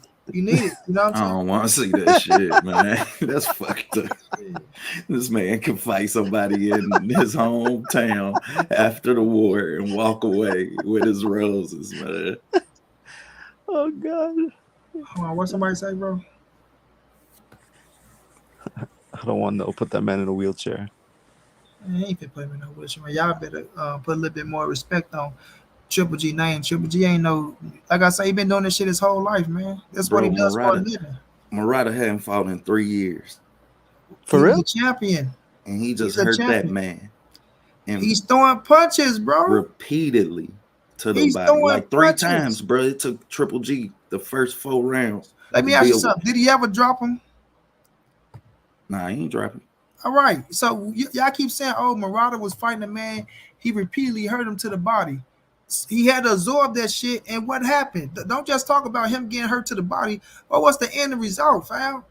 Like I said, don't just read me the beginning and the middle of the book. I want to know the ending of that motherfucker. What was the end result? That Triple G hit that motherfucker so hard he turned his back. It ain't gonna be the same when It, he it called- come doesn't. back. It That doesn't result matter, gonna though, bro. It change. doesn't It's matter. called It foreshadowing. doesn't matter. So if he would never lost, guess what? He would never got the fight. But the man went out there and he won. So therefore, as long as Canelo Alvarez got out there and beat Bivol, Canelo Alvarez and Triple G trilogy is going down in September, fam. And Murata ain't fighting 3 years. We gonna see what Triple G got. Yeah. We gonna see what he got left in that 40-year-old tank of his, bro. You know what I'm saying? We gonna see what he got in that. You telling me y'all shut that soft ass shit up, Key? Y'all the one. We don't want to see the fight. It's a 40-year-old man. Oh, he gonna do this to him. Nigga, that's the motherfucking hurt business, nigga. Nigga, y'all talking about this, that, and the third. Nigga, I want my pound of flesh, and I'm gonna get it. Goddamn. Can you hold on a belt for 3 years with inactivity? Can you? Probably because of COVID. Shit, I guess it happened. Goddamn me. If he didn't fight for 3 years, you just seen it happen. Shit. I thought it was a stipulation or something. Like after a certain amount of time, you get stripped. I didn't know you could do that. I don't know. I think probably some shit probably had a game. Like Errol, how long Errol was out? Errol was out 2 years. So yeah, it's possible, bro. It's possible. We don't know. Either way it go. He got into the ring. They fought out there in Japan. He made some good ass money. Got to wear Triple G robe after all his sweat was on that motherfucker. That was bullshit, man. Nigga, all the niggas sweat on. You need to take it off and put on all your goddamn sweat on me, nigga. Get that motherfucker roll up off of me. I heard he gave back the belt too. His belt too. He took his belt in his room. Well, no, you know, no. You know, when you win, you got to get a belt back. You get your belt mailed to you. So every time you beat somebody, like if I beat you, you the champ. I get to hold the belt then, but I got to come and get your like that's your belt forever. That's your belt. They'll mail you your belt like that. The champion get mailed his belt. Yeah, I know you gotta wait on. And they all mad at Haney because he got an email belt. Come on, give me a break. Devin ain't got no email belt. Devin's the real champion. Ain't no email. When he defended it 3 times. I ain't with all that. I don't rock with that franchise shit. I ain't rock with it with Canelo. I ain't rocking with it with them. It's only the WBC. Devin Haney was the real champion. He fought. He won that motherfucker. And I ain't about to go fight for undisputed. So that's how I look at it. I don't fuck with He won the undisputed. I'll just I'll refer you to the Hakeem Rahman versus Tony Harris versus James Toney fight. If you really want to understand like how long did WBC been doing this interim title, elevated to a thing. Like this is not something new with Devin Haney. It's just Teofimo Lopez talks too much shit. Isaac Red Catch, he was a champion. The fuck you talking about, Keith? But man, yeah. But let me get y'all thoughts on this Canelo and Bivol fight, though, fam. Then I can let y'all good people go, man. What y'all thinking about this Canelo and Bivol? Because what's this? April, we got Errol now. Then we got April 30th. Then we got we got some good ass fights coming up, bro. I gotta go watch that fucking Tony Harrison and that Lubin and Fandora. I'm going to check. I'm going to see when Lubin shit get the swelling up and all that shit, bro. How you gonna watch that, Money? How I'm gonna watch it? Because I record fights, fam. What's that? I record fights. Oh, because I didn't get to watch all of it, and Showtime is bullshit. I record that Lubin and Fandora. No, I watched it and I recorded it because I thought I was gonna be watching the Top Rank card, but it was very evident early on. I thought I was gonna watch the Top Rank card and then tape the PBC one, but then Top Rank just didn't hold my interest. There's too much fights. Like my house was like a sports. My house was like a sports bar last night. I had 4 different screens going. Anyway, it was all good. Did you watch the Michaela Myers? Because I gotta go watch that one too, man. I saw part of it. I was going through it because she was fighting during the Tony Harrison part. Right. Harrison and Sebastian got so heated. It's like I don't care about Top Rank at all, and I didn't record that one, so that one's in the mist. Like whatever happened, that's what happened. Right. But yeah, like this is where I agree with Key, right? Like with Keon. I want to see Canelo fight. I think he's going to beat Bivol, and I want to see him fight better B. Like that's really what this whole thing is. Like the reason why I'm not really trying to see the Triple G fight isn't just that I want to see clarification and all the controversy like swept up at 160. It's also that if Canelo's fighting at 175, clean up 175. Handle your scandal down there because the money grab and the like I feel it on the one hand because I'm not getting punched and I would like both those guys' paychecks. So if I can feel it like those dudes are going through hell to get this paycheck, let it like I'm not gonna knock another man's hustle. But what I prefer as a fight fan, I expect him to beat Bivol. And you know, everybody talk about how great he is, and then I would like to see him fight better beef and clean up 175, like compete at the division that you're a champion in. I don't know if he can like hold the belt at 168 for that long, because it seems to be messing up the 168 division to fight him and Joe Smith. But that's what I like to see. I like to see Canelo clean up 175 if he beats Bivol, like I expect him to. Yeah, well, we know that ain't gonna happen. If he get past Bivol, shit, he obligated to he obligated. Yeah, hey, but I think he probably would have got the stoppage, bro. I do. I think they would have been on one accord, instead of switching some shit with Joe Goose. And so I do. I really do. What's your thoughts on that Canelo Bivol OTB? I think it's gonna be a good fight, man. I got a lot of respect for Bivol, man. I really do. I got a lot of respect for Bivol. He a good fighter from distance. He ain't shit in the pocket. So we know how this shit. So you know how I think it's gonna end. Canelo just too good at closing distance without really having the jab.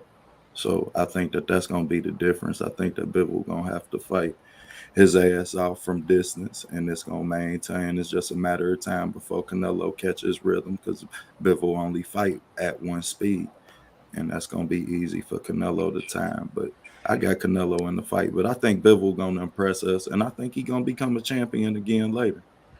Mm-hmm. I'm with you. RJ, what you got on the fight? Of course, I got Canelo winning. Bivol is elite. The problem is that he's walking to a dude that can actually move his head. Bivol, I think, got the best 1-2 in the entire 175 division, and his 1-2 stings. He jumping that bitch with power. People say he don't got that power. He got power, but he breaks you down.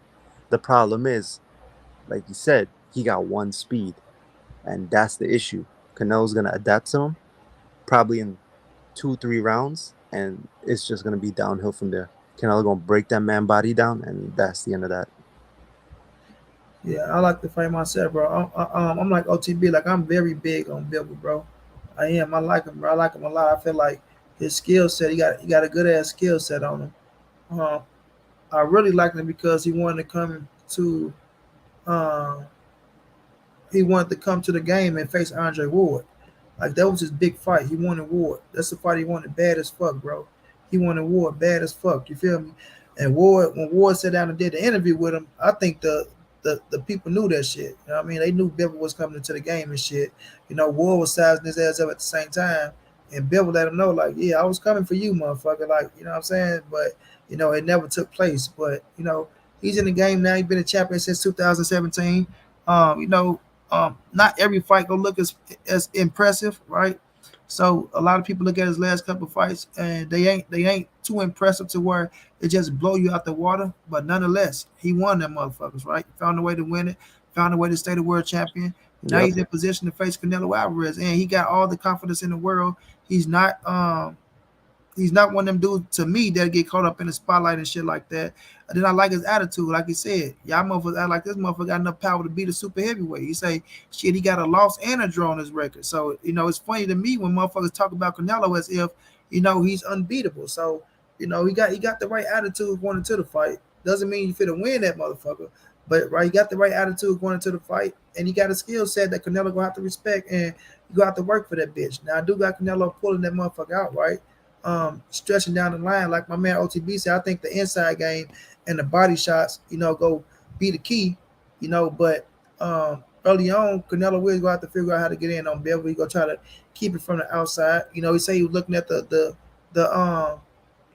the Kovalev fight, and he's seen some things that appease to him, and he go work off of that. So he got a good coach to go out there and give him a good game plan. He ain't now one of them cats that just trying to learn the game and became up. He been doing it just since he was little, so he's a gold medalist and things of that nature. So his skill set is real. Bivol's skill set is real. And he's gonna come, he's gonna put up a hell of a fight. But Canelo just on his shit, bro. Canelo just he's on his shit. He know he the best in the business. He ain't leaving no stones unturned. He working his ass off to make sure he don't lose. But he go pull that bitch out, and then we go see Canelo go out there and finish Triple G motherfucking ass. You feel me? So it's gonna be a good one, man. It's gonna be a good one though. But I appreciate y'all boys rocking out with me, man. For 240, I know only be doing 2 hours, but an extra 40 minutes ain't never hurt nobody, man. Oh, Let me get Kovalev is fighting next month. I don't even know what the fuck Kovalev fight, kicking dogs and breaking women necks and shit. I ain't. Well, you got to get past the drug test. Remember, you're supposed to fight Beck. That's how Rosado got his like second win, or third win, or fourth win, whatever you think it gave Rosado. Yeah, I fuck with Gabe. Baby, I like Gabe. Gabe is one of them. I'm That's just the saying he real lucked up. He gatekeeper. lucked That's up because gatekeeper Gabe. he Yep. lucked up because Kovalev can't pass the drug test anymore. Yeah, Gabe was one of them cats that fought some every motherfucker shit. So Pulev that nigga fighting made, too. Gabe made a good living in the boxing game. I seen this crib. I said, yeah, keep on getting them checks, Gabe. Keep on adding them bitches up. But man, let me get some last words from y'all boys, man. RJ, let me get some last words, man. I'm just happy about this first half of 2022 because we got a lot of fights. I just hope Canelo does what I think he's gonna do and just give us a great fight. Just give us a great back and forth fight, and then just take over the next 6 rounds. EJ, I think is gonna be 9-3, 10-2 type of fight. I don't think it's gonna stop, but Got EJ UD. getting started, man, huh? Finish? Yep. No doubt. Let me get some last words, Smoke. Yeah, man. It was a great weekend of fighting. Shout out to Baby Shane. He showed up. I felt like he took a step forward in his career. I don't know what we're gonna see out of Lubin from here on out. Shout out to Fondor and staying active in the gym. And for this week's fights coming up, yeah, man, EJ, bro, like I thought, he's my pick to become undisputed. I don't know what's going to happen afterwards, but it's been now like a half a decade since I thought this dude was the man at 147, and he's still climbing that hill to prove it. Yeah, I think that this is going to be a hell of a fight. If it turns out to be your pick, like he stops Ugas, man, yeah, we celebrating. I'll be screaming. I'll probably be hoarse the next day. But yeah, I expect a tough fight, and yeah, man, it's a great show, great panel, OTB. I'm not sure what the other gentleman's name was on here, and everything boxing. I'll be in your channel tomorrow so we can pick this thing up again, and piece of the panel, piece of the chat. Enjoy the week, guys. No You doubt. too, bro. Yeah, I got subscribe to my brother. What's the channel, Smoke? Boxing Lounge. Yeah, I got subscribe to my brother Smoke, the boxing lounge, man. Show my brother some love. OTB, let me get some last words, chap. Man, definitely appreciate the panel, man. Appreciate Smoke, RJ. Definitely appreciate you, Money. Love talking that shit with you, brother. But I got EJ in the fight, man, and I think that my take on the weekend was really Shane Mosley, man. He really impressed me. Facts. I gotta say that, man. I was more impressed with him than I was Ryan. For sure, bro. Well, Ryan was, he was looking forward to do that shit. Like, I'm with you, fam. That boy impressed the shit out of me. Like, for real. I was just, like, I'm just going for, I'm like, boy, I hope he can pull this shit out. Because for a little moment, I thought he was gassing down a little bit and Gabe fit a start. I said, all right, here you go the bullshit. You know what I mean? But he found a way to pull himself together, bro, and start working that body and work that jab. And then get Gabe what he wanted. You saw at the point where Gabe was trying to get what he wanted. And then when Gabe asked for it, he gave it to his ass too, didn't he, bro? And he countered him at the end. That was the cherry on the cake. Yeah. And bust his shit. I He said, rocked him too. He rocked him a couple of times. I say, there you go, Gabe. You wanted it, he gave it to your ass and rocked your ass. I say, good shit, little Shane. Little baby Shane out there. Not seeing Richard call him Spice. He say his daddy the sugar and he the spice. You know what I mean? So little Spice went out there and finally, did something good for the Mosley name. You feel me? Facts. Respect to him, bro. Definitely put respect on their name. But I'm gonna get out of here, man. Definitely appreciate y'all. No doubt, champ. Y'all have a Take, good one, man. take it easy, I OTB. appreciate y'all, man. I appreciate everybody for rocking out with your boy for 2 hours and 45 minutes. Y'all. It's all love. Much appreciated. Thank y'all to the ones that came through, show love and donate to the channel. Much needed, much appreciated, fam. But y'all know what it is, fam. This your boy. And tomorrow, y'all, we're gonna have Richard Schaefer on, man. So I'm gonna see what time we're gonna bring Rich on. Probably around. I'm hit him up and see. Hold on, is it tomorrow or Tuesday? Which one I gotta see. Let me see.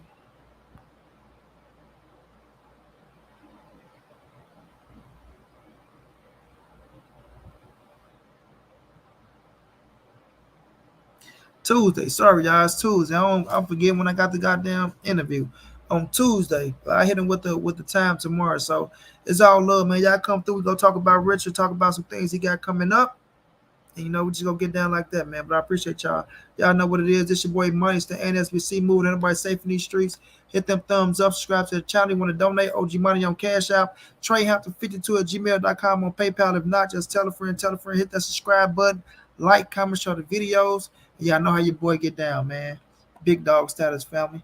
Y'all have a good one out there, champ. Y'all stay safe, man.